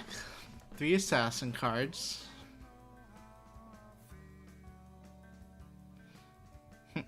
Yeah, I'm not sure if they were visiting just to visit Vegas or if they were there for the World Series of Poker, because they were pretty good at poker, so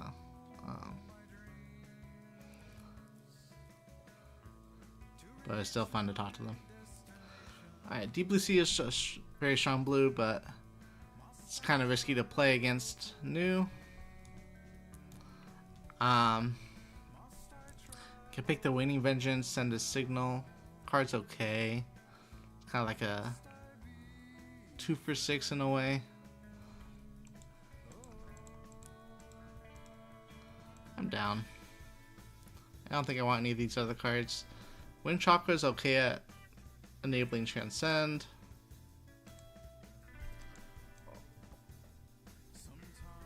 I don't want to force Zen again though.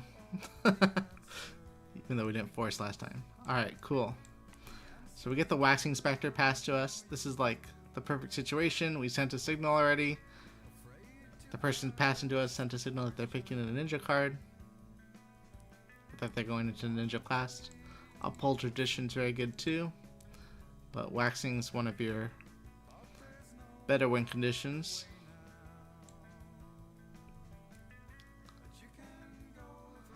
Alright, oof, 10,000 Year Reunion. Is 10,000 Year Reunion good in draft? I don't know. Or do I want the blue block 3? Sounds sweet, right? It never has go again. How do we get... I don't know if this card is good. I feel like the second tenant might just be better. It's probably good in the mirror. It's a little risky though, so I'm gonna hold off. Okay, we'll pick the D-React. Why does it keep scrolling like that? Stop it. Sorry about that. Alright. Headpiece, Transcend card, red block 3s, blue block 3. Okay, blue block 3 goes before the red block 3s. Do we want a Transcend card early? Rising Sun is very good. Headpiece is also very good.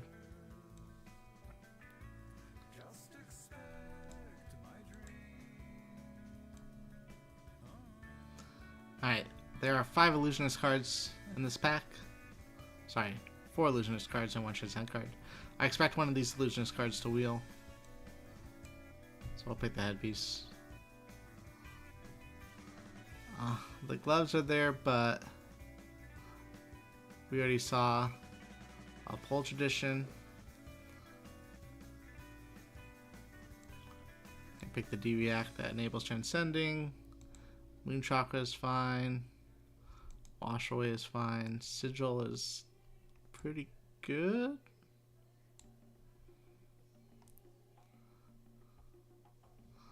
Right, maybe I just need to just scroll up more. Alright, I'll take a blue block 3 again.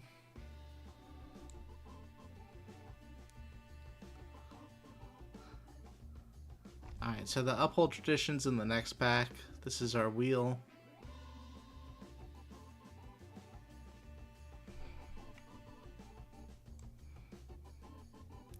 We'll take the Pathwell Travel just because you saw a bunch of droplets, but I don't know. I expect the droplets to wheel. Moon Chakra enables Transcend also. Keep talking about enabling Transcend, but we don't have any Transcend cards left yet, so we'll need to Pick those up in the next pack.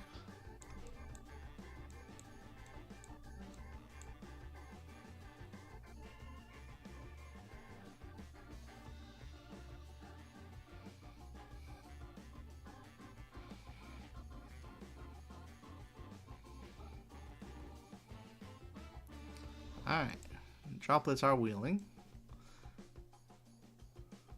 Looks like goes really, these two go really well together. Just becomes a forward go again, and then you can activate Enigma's ability. Yellow waxing or blue block 3? Ooh, that's tough. I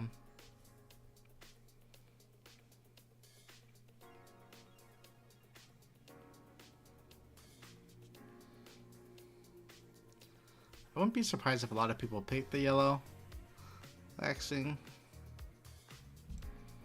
I'm greedy. I want reds as my win cons. So I'm going to get the blue block 3s out of the way now.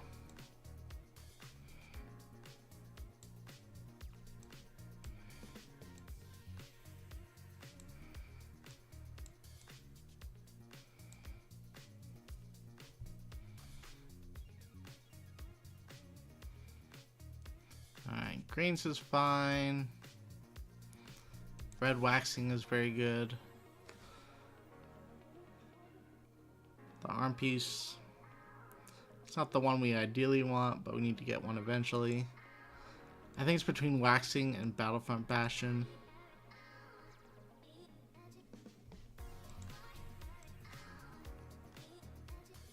I think I want to prioritize the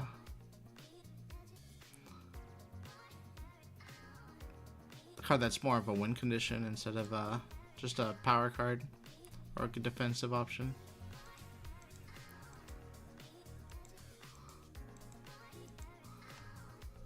I'm down to pick the Bastion here though.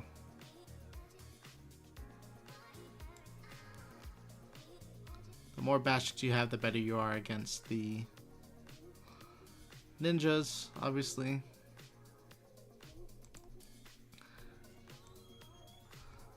Here it's between Homage and Wounding Blow. I like having Wounding Blow as the ender. Alright, so we're seeing a lot of Transcend cards and equipment going.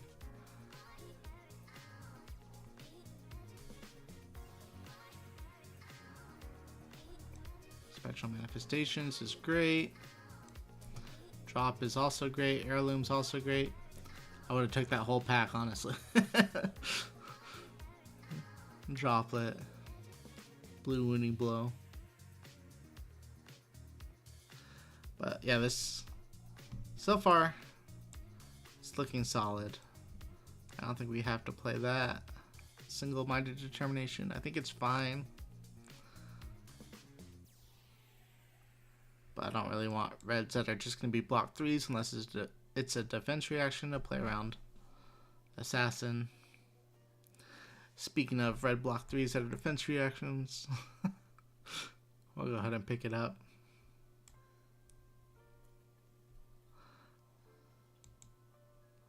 At some point,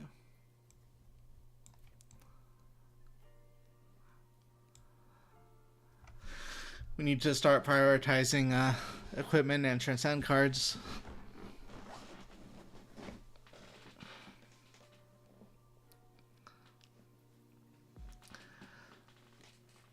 I don't know how many people would argue that the Bastions I picked early were worse than the Transcend cards. Could be.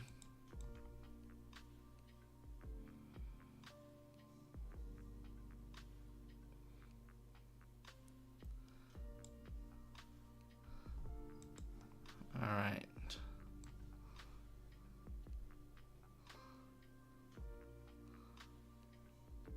I'm gonna go for the equipment here.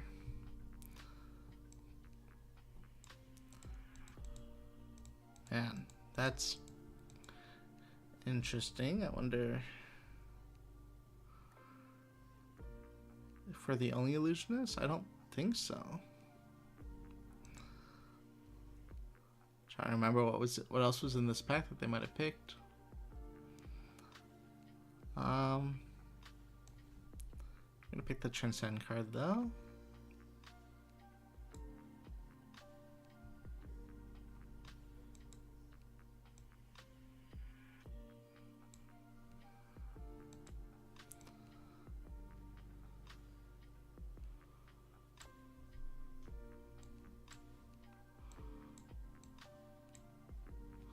All right. So after 2 packs, deck's looking solid.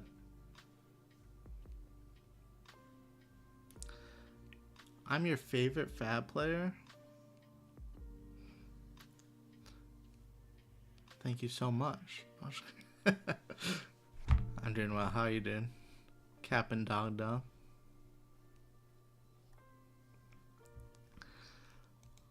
All right.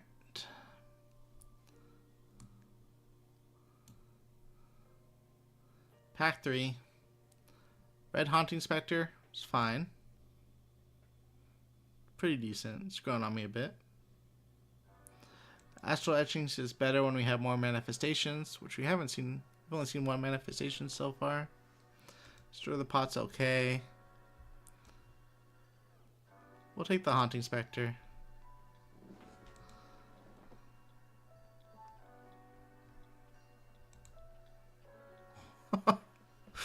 Alright. Well, picking the manifestation is going to make me want more Transcend cards for sure. But not going to pass up on the bomb.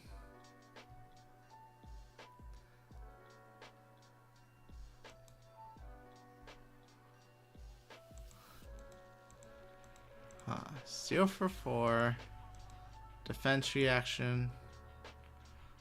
Or Waning Vengeance.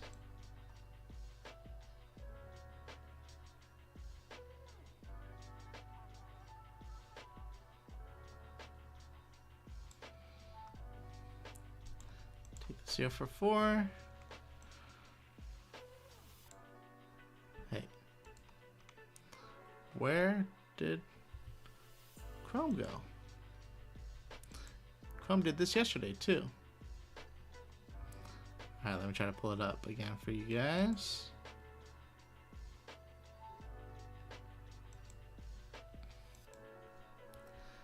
I don't know why Chrome keeps crashing.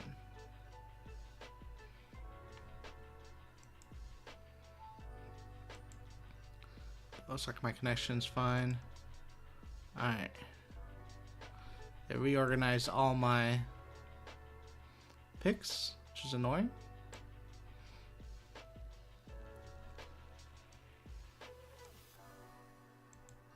Dang. Yellow Battlefront Bastion, or another droplet to go with our Path Well Traveleds. Oh, no. We already had the...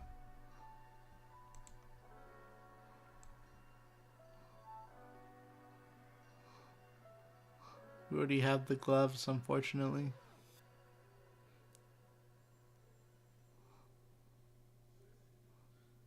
I don't know why I call them gloves. Maybe it's just,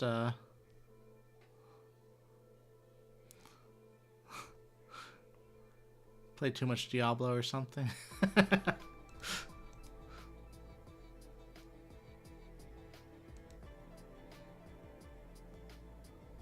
Alright. We already have the headpiece also.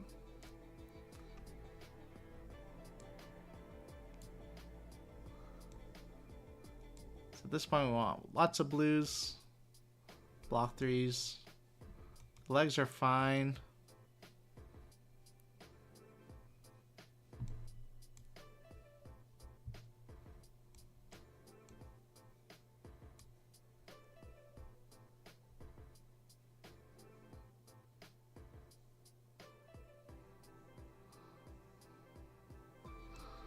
Don't I mean too little? Too little what?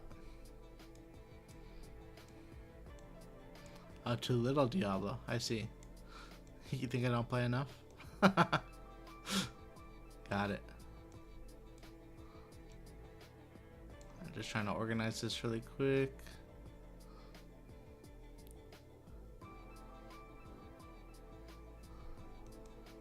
Do we want another blue over the legs? I think so.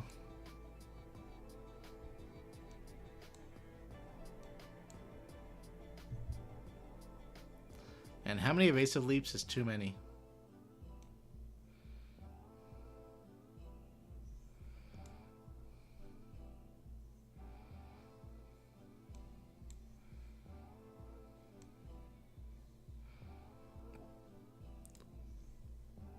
Oh, okay.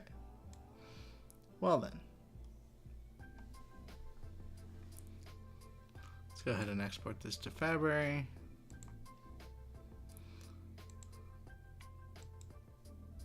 What's up, Kuzco?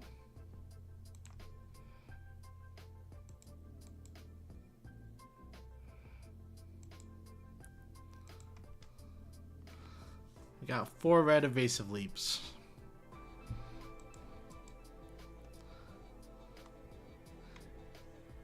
Anyone have predictions for what the pod breakdown was for that draft?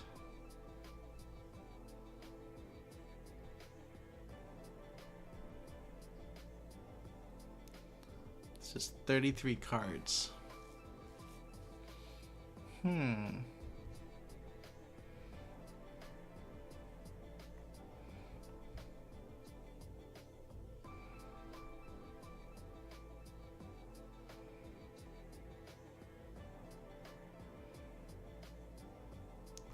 I think I would have liked 1 or 2 more Transcend cards, ideally. I mean, overall, the deck looks fine. You play special manifestations or a waxing, you just protect it with all your DVX, and we have enough Transcend cards to loop in the end game. We have a manifestations from Miragai. The deck blocks fine.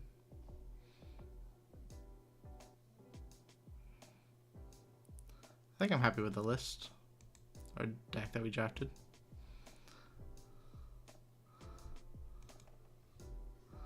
Alright, we'll sideboard based on who we are playing round 1.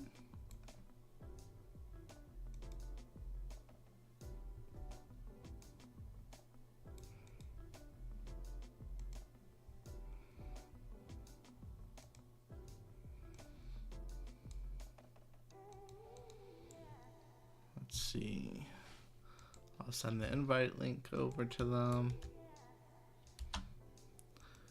We are playing against Frozen.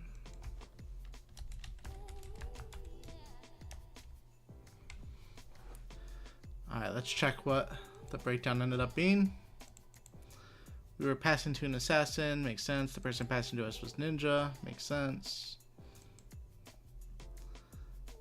And then, okay, there's one more Enigma. Their deck looks good too. Second assassin, third assassin, second ninja, fourth assassin. So 4 assassins, 2 ninjas, 2 illusionists. Alright, let's hop into the game. We're playing against new. Like I said, I like to choose to go first. I don't know if it's right.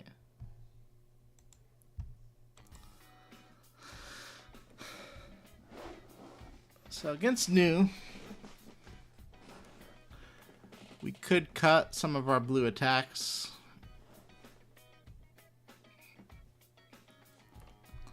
Like second Tenet Achi. Probably kind of risky to keep in the deck, you know. Don't want them to attack you for 7. We're going first, so Haunting Spectre gets better. So do same with like the solitaries.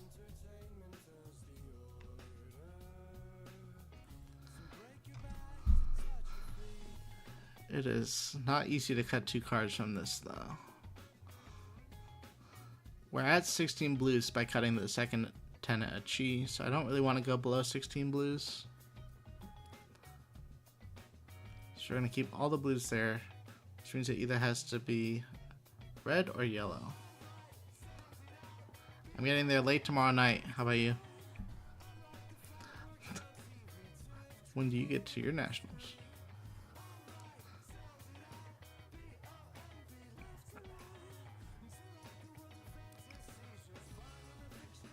I'm traveling all day tomorrow.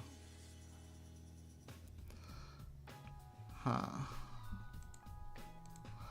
Okay. Do we cut the bastions? That seems crazy. Do we cut evasive leap? Seems crazy versus pick to pieces and all the attack reactions. Alright, we can cut 0 for 4 block 2.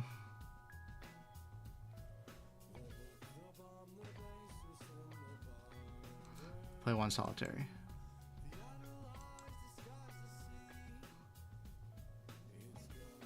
Nice, nice. Yeah, I'm stopping in Texas. Alright,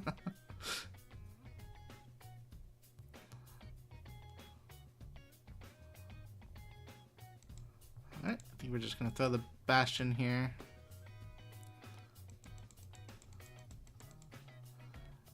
No aura, unfortunately, on the first turn. But we do get to arsenal a chakra,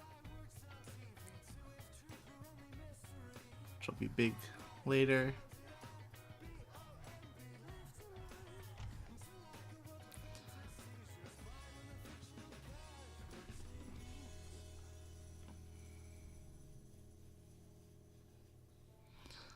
So here, well, I'm only looking to block with evasive leap, I think. We can block with wounding blow if we have to.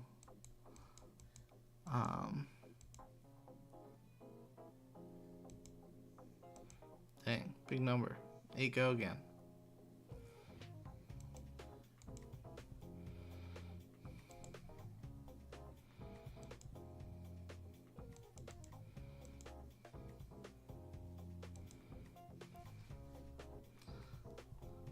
But yeah, we're gonna attack with the Spectre for go again, and then we can end on wounding blow.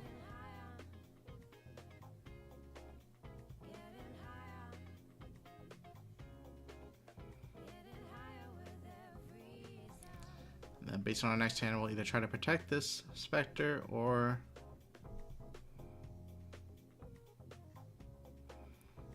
redevelop.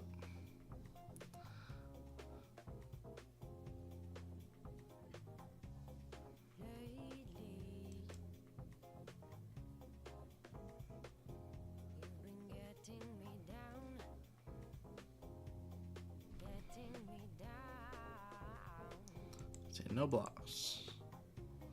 Sounds good. Our goal here is to whittle them down to about 4 health.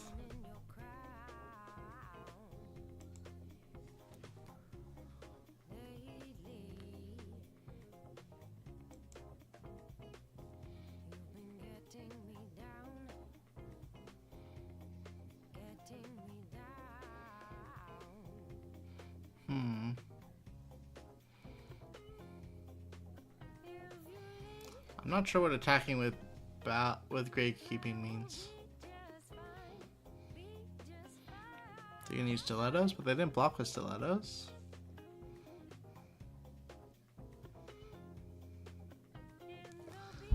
Oh, I guess we'll go to reactions.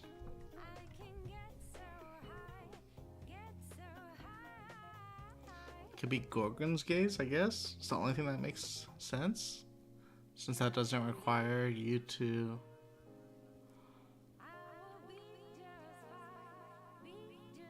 Oh, they're using stilettos. Okay.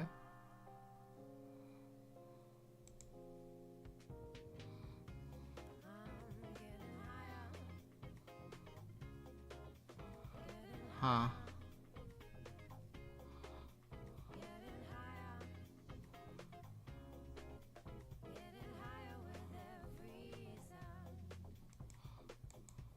Okay. I think we're fine just letting that die. Ah. Another big attack.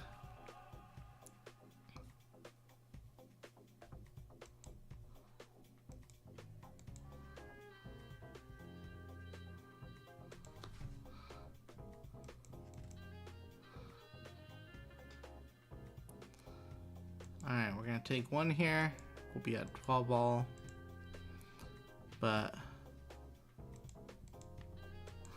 it can basically be the same situation that we're just in with a Waxing Spectre on board that we're either gonna protect or die. But they're blocking it out, which when they block it out like that, it makes it a lot easier for us to protect it. As they attack us for 7. But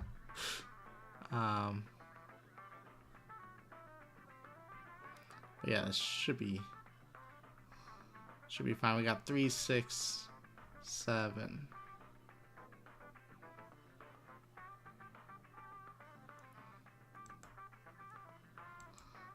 Cool. 1, 2, 3, 4. We get to put something on bottom. We'll put the wounding blow.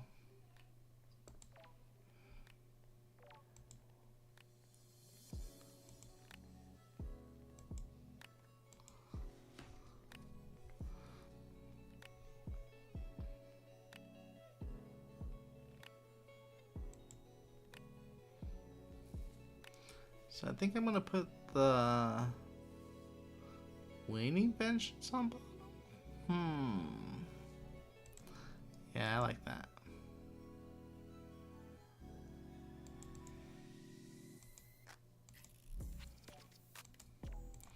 We'll activate Enigma. Get to attack for 2 for free.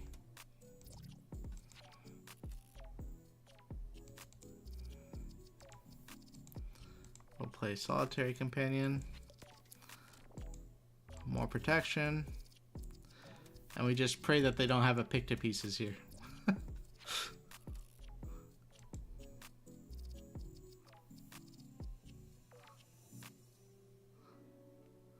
Alright, this list has a lot of big blue attacks basically. 2 deep blue seas.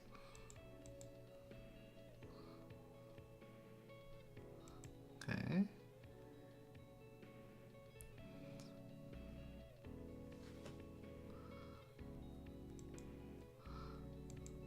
And this is 6 with go again.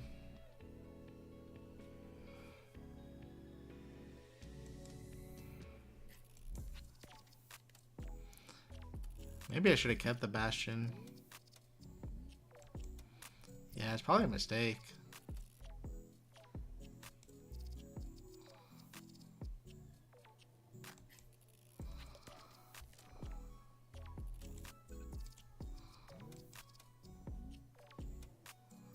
Huh?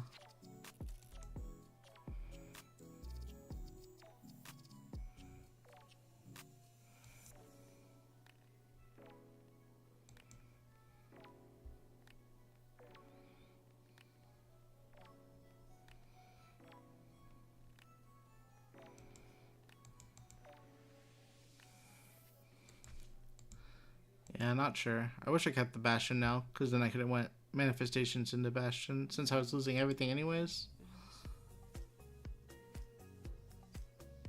I don't know why. I thought there was a chance I might be able to keep everything. It's all good though.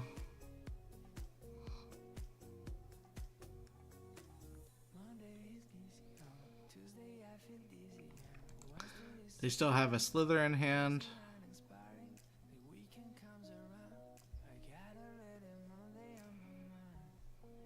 Or an Arsenal, I guess, now.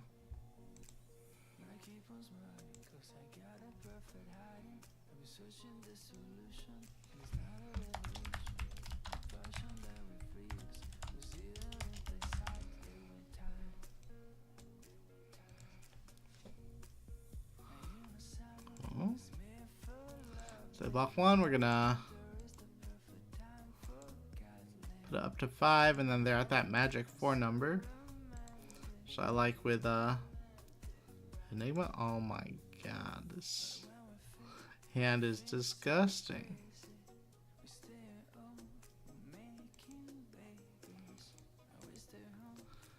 We'll say no blocks, we'll let everything die.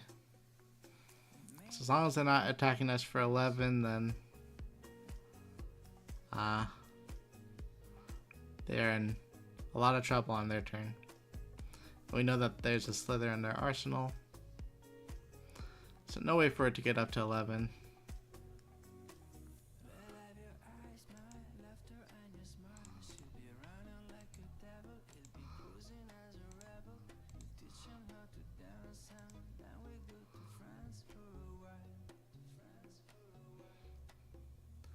Man, this hand's gross. I'll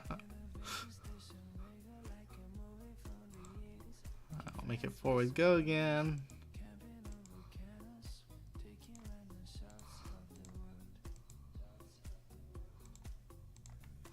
We'll attack for 8.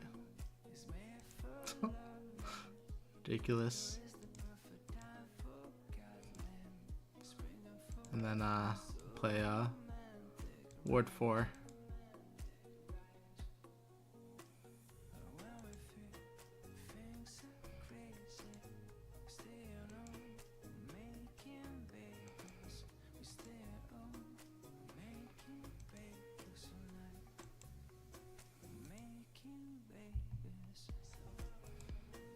So this works on the auras.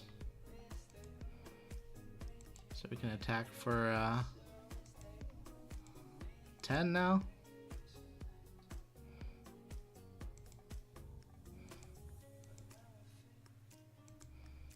Very fair carded draft, yeah.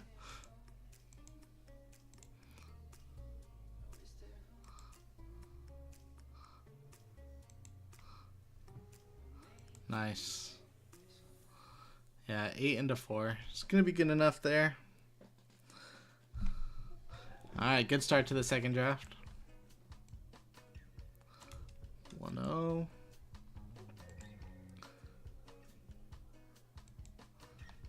And we got a matchup already, I hope, unless someone joined. No, someone's joined already. Alright. We'll make a new lobby. Let's get back to... So yeah, I wish I had more equipment. I wish I had more Transcend cards, but otherwise the deck felt solid. I also don't know how to trim this down to 30 versus every matchup, but we'll figure it out.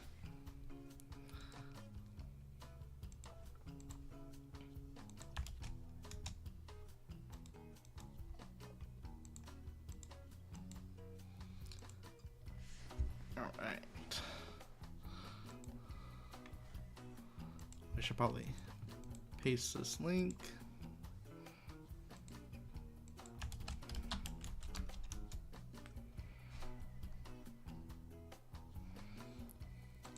Cool.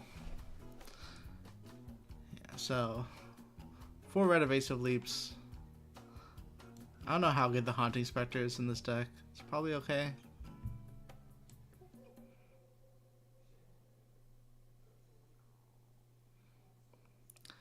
We got to show off the combination of Droplet and Path Will Travel that game. They work very well together. Before go again into either activating Enigma's ability, or in that game we were lucky enough to play Manifestation with our Inner Chi card.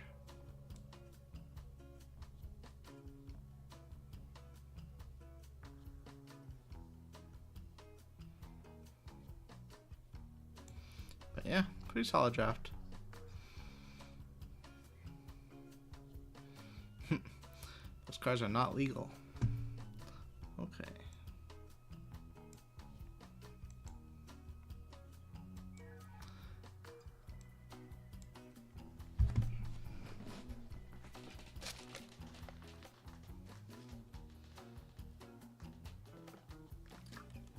I'd like to do some paper drafts before nationals too, but I don't know, I'm already landing at like 10:30 or something, and as I was saying yesterday, I'm someone that likes to spend every last minute working on the Classic Constructed deck I'm submitting. I think I'm probably submitting Levia at this point.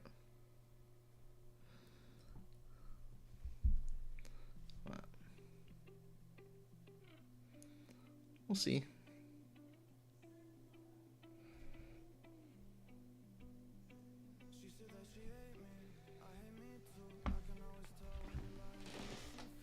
Alright.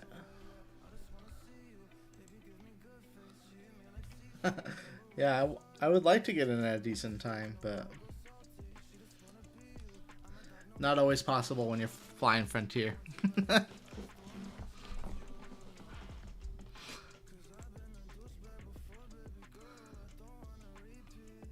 Let's check out some of these other draft decks from our pod. 2 red Nimblisms, 2 red Nimble Strikes. Pretty cool.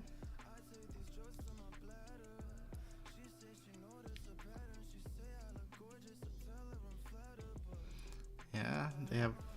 Makes sense that they don't have that many red cards after being behind another assassin.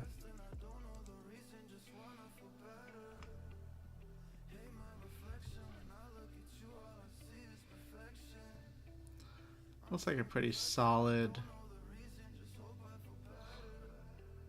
Zen list.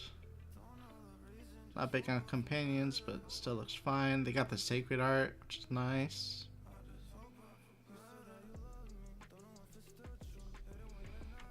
Cool.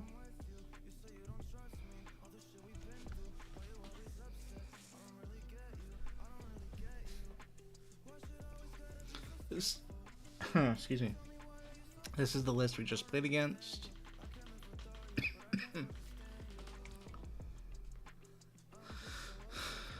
Yeah, unfortunately, they only had 1 pick to pieces.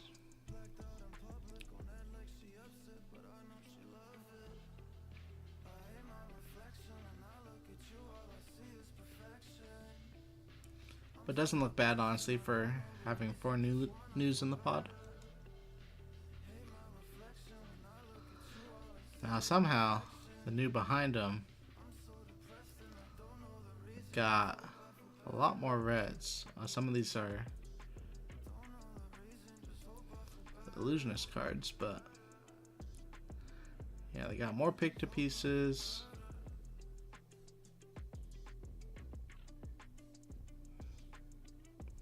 A lot more reactions. Huh. They have as many washaways as we have evasive leaps. Not really, but it's interesting. Alright, so we were passing all the way around.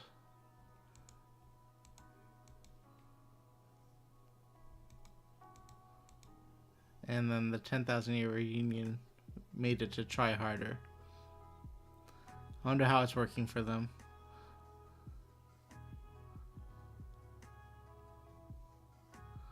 They also have astral etchings.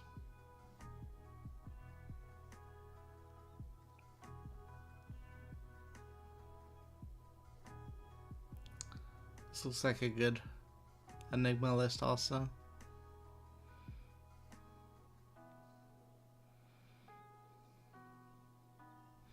Wow, they have lots of astral etchings.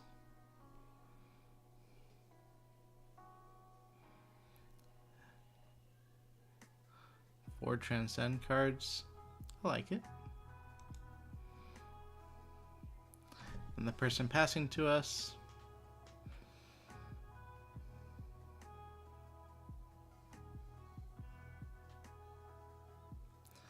It's a very solid Zen list. I don't really like Water the Seeds too much.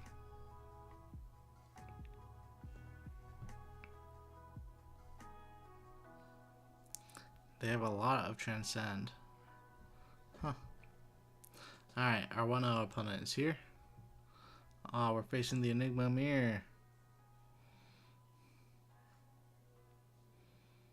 Alright, I said I'd like to go first with Enigma a lot.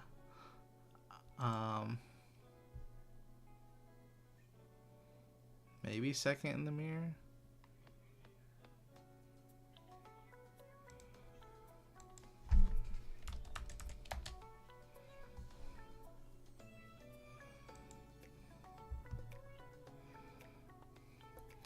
Alright. So versus the mirror, I don't think we want as many defense reactions.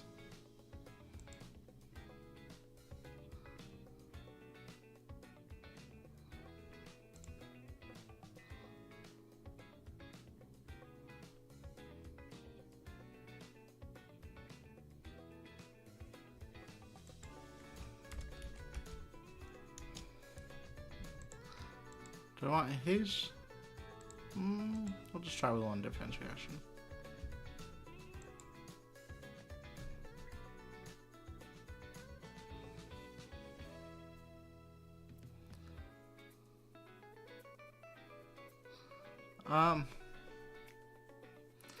Yeah, I think it depends on the matchup, Florian.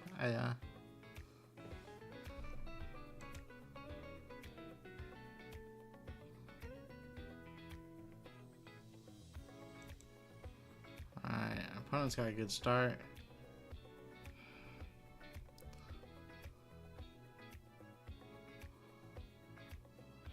Do not attack this. Makes sense.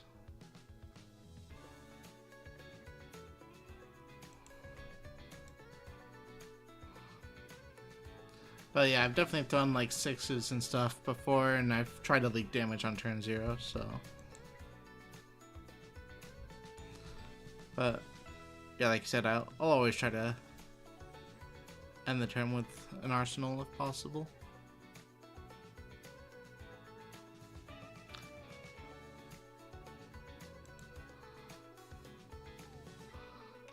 Alright, we're gonna do this in the resolution step. I can do it now since nothing else is gonna happen.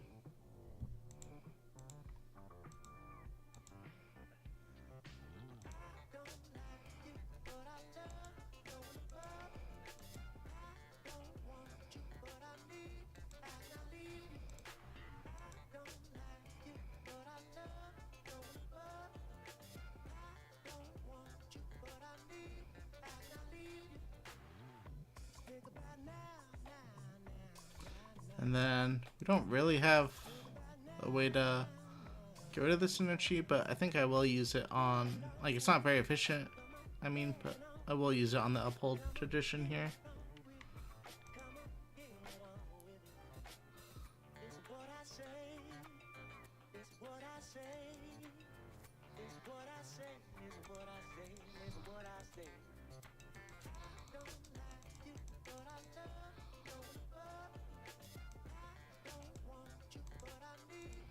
Alright.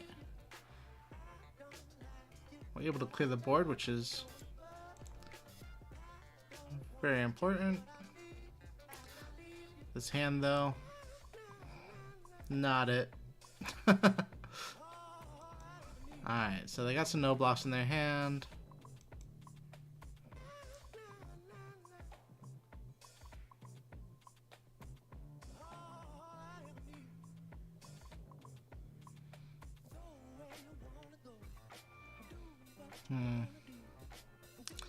Should we block 2 or should we use a defense reaction? I think we should block 2.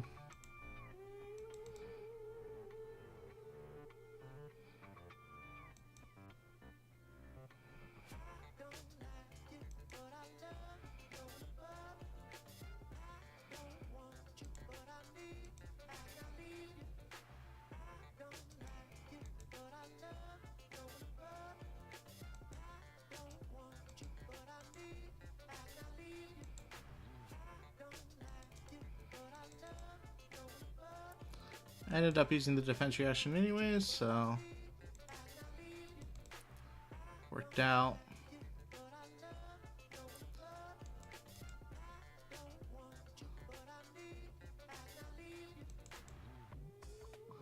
Blocking with the red etchings.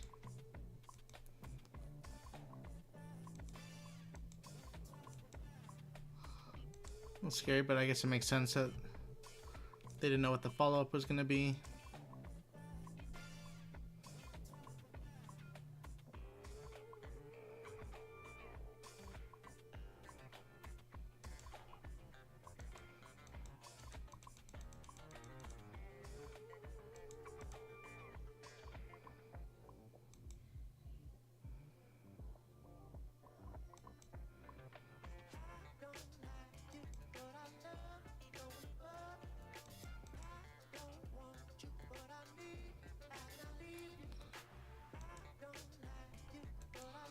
Yeah, unfortunately, Talishar uses the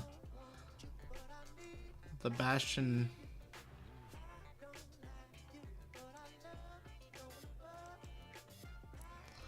uses the Bastion ward before the auras always. Like, there's no way to stack it. So I should have one prevention here floating. I'd be able to use like the headpiece in order to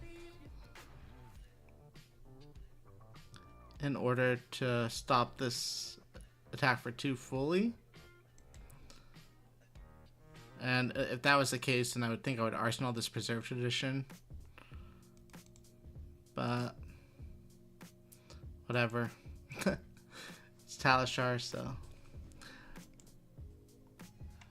not gonna complain. It's fine. We can just deal with it. We still have a good turn with attack for 3 into attack for 4 into play another ward 3. We're slightly behind on board.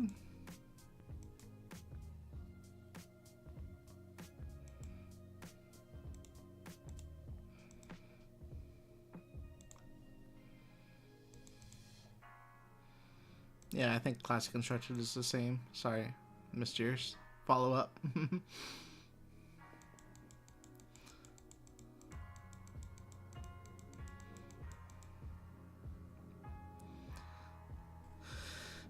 So let's see if they can protect the... If they can block 4 out here. We go to reactions.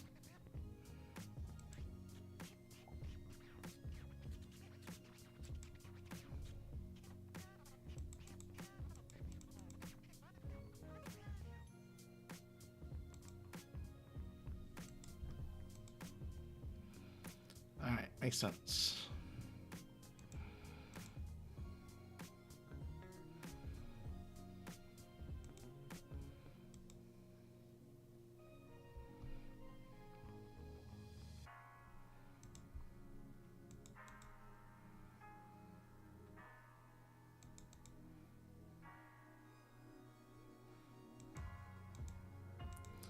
Pitching a yellow.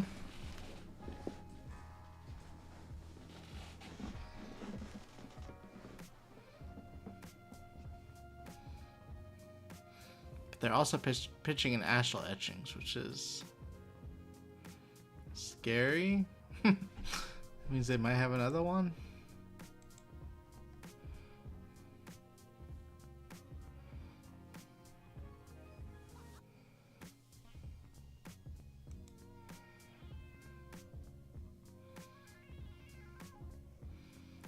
They do not have another one. But it is coming in for 5 now.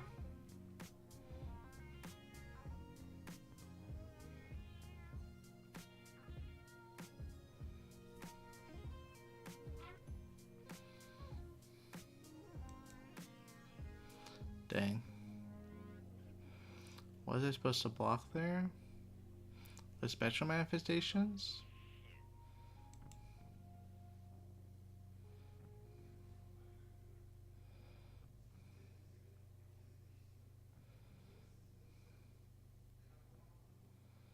Maybe.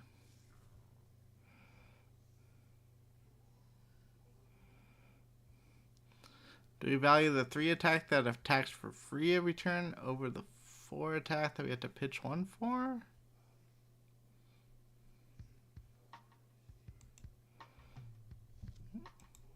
What am I talking about? I have to block with a... It's coming in for 5. Alright. Well, ward 6.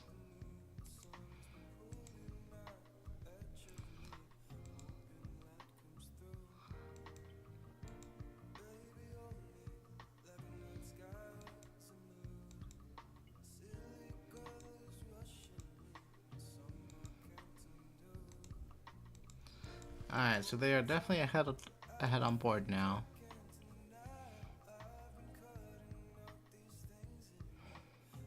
I'm not sure how we're gonna claw back, but we'll figure out a way.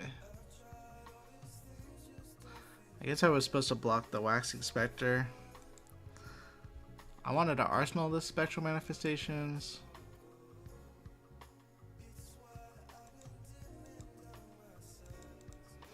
Yeah, I've heard the same. I heard a lot of people don't really like them here.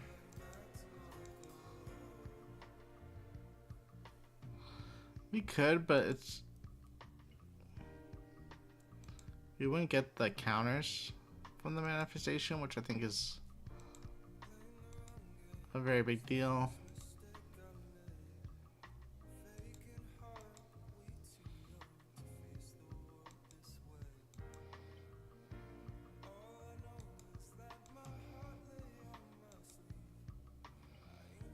Oh wow, they only had one attack.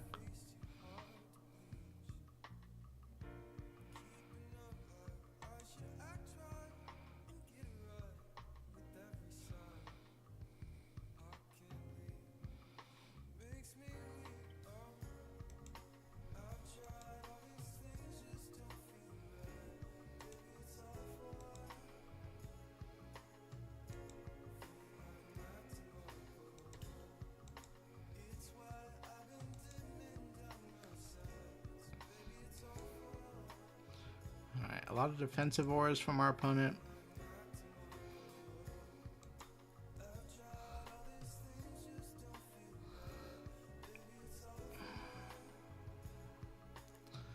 I know our last Transcend card is on the bottom of the deck. That's why I pitched the second Tenet Chi there. So I think I'm tempted to play out the Essence of Mind as a ward 2. Instead of arsenaling the Moon Chakra.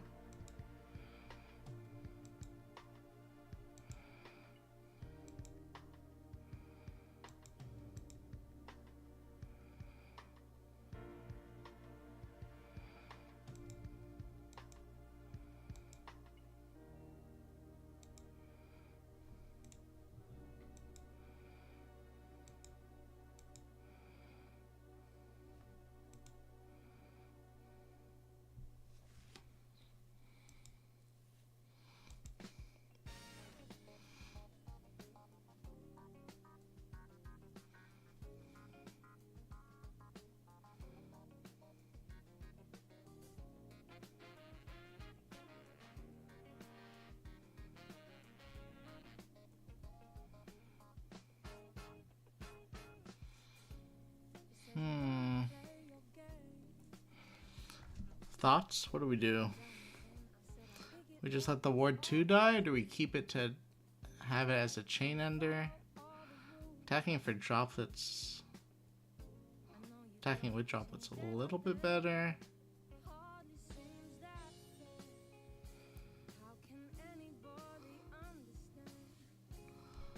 Huh.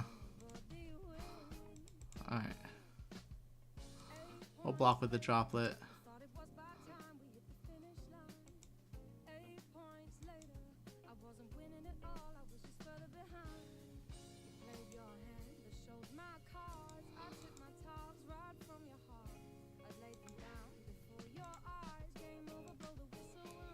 And then we can block 3 again.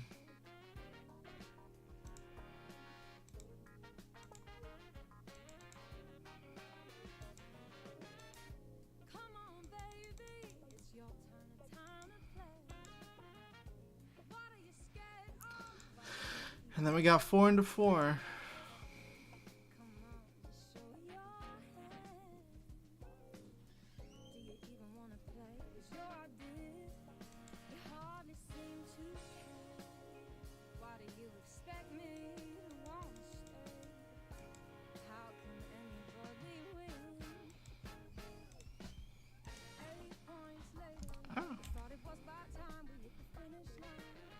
I think they wanted to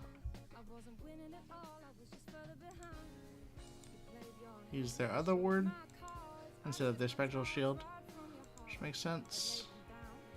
I wonder if this is Sasha. It might be.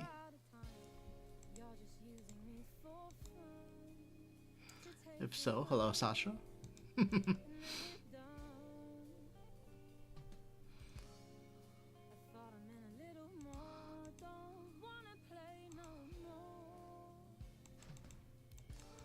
Alright, well that doesn't block very well.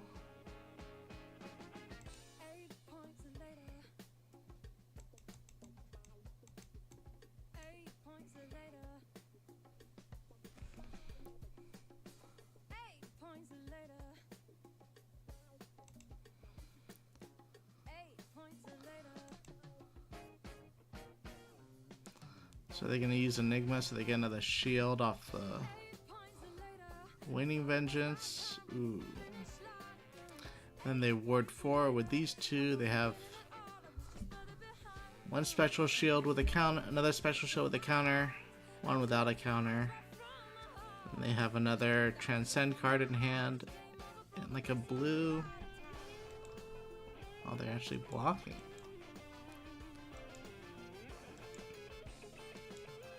Huh. I wonder if they put the other Transcend card on bottom then with the loot.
Oh boy. We are in danger.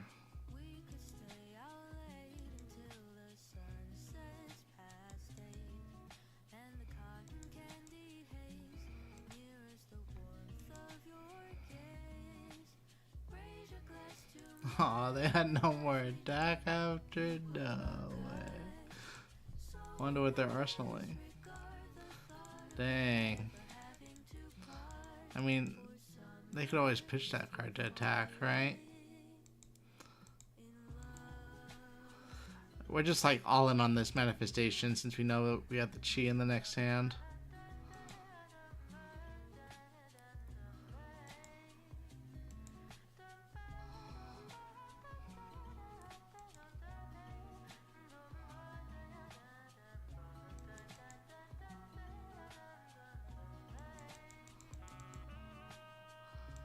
Alright. So their board is big. But we're attacking for a lot.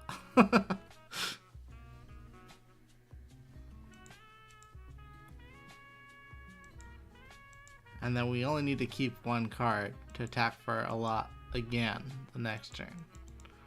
You know? We can get there. I believe.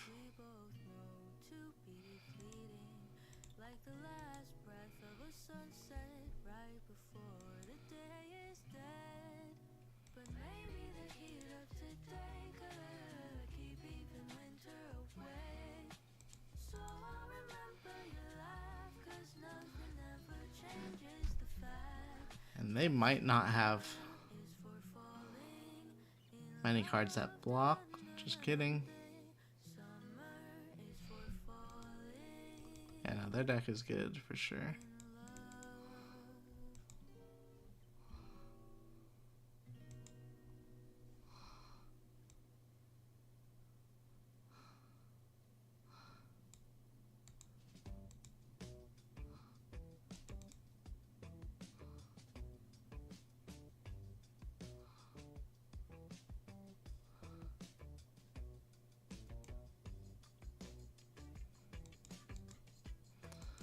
Alright. We have another Chi, and then we have some block cards, which aren't gonna be enough. This is for 4.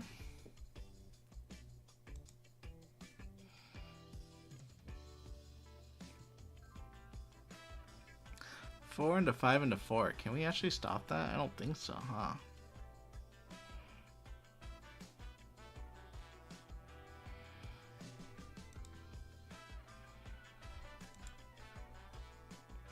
Can we put manifestations on bottom with preserve, please?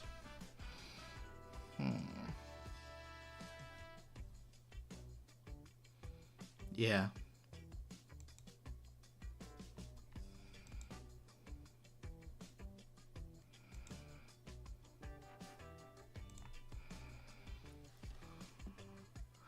What do we want on bottom? Does it even matter?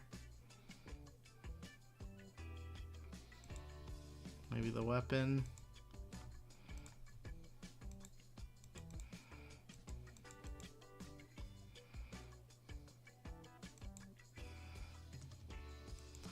Yeah, so they still have 5 into 4.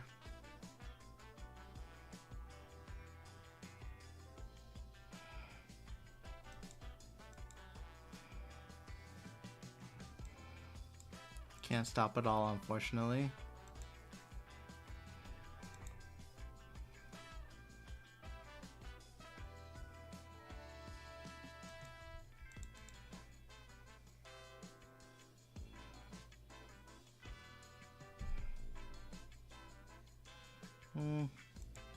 Sorry, we'll just take the 4. I think we have to keep these cards to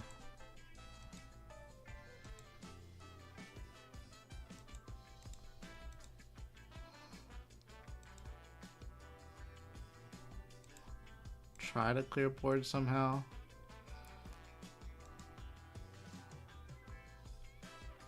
Hope that they have enough transcend cards. In this hand, I lost track of their pitch deck when I was trying to think of how to possibly come back in the game.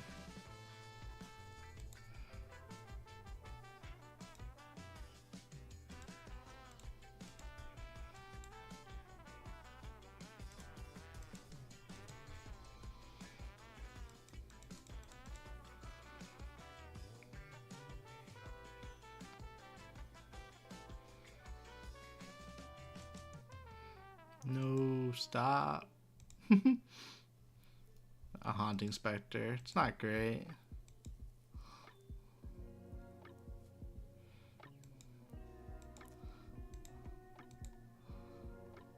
I think we're doomed.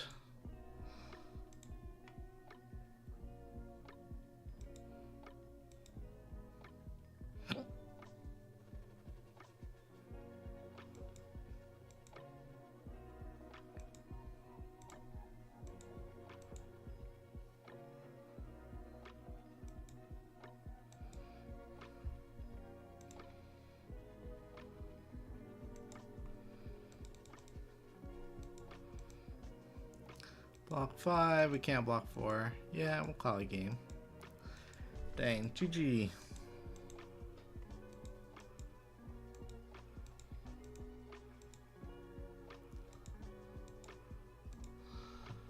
We'll call it game.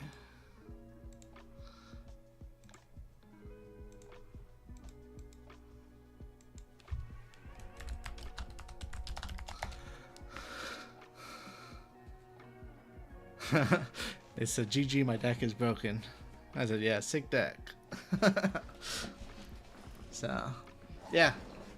That was quite the list. Let's take a look at what they did draft. That's what we were playing against, and I should have asked them about the 10,000 year reunion.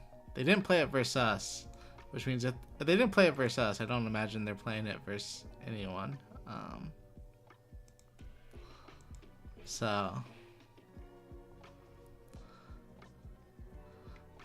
But yeah, pretty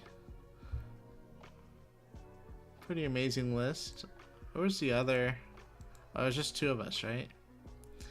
Yeah, so they were definitely getting first dibs on the packs more often than we were, since it was going left, right, left.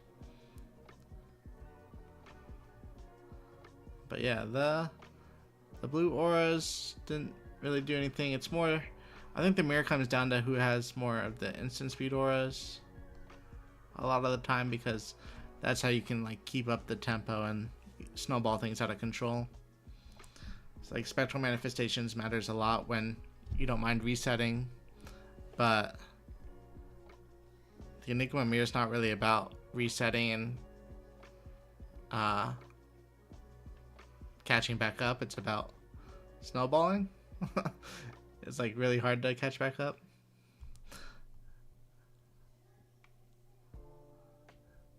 So that's why you see like a lot of 20-0s, and like that game was a 19-0. But yeah, very well drafted, very well played. GG. Alright, let's see if there is someone else who's 1-1 that wants to play versus us.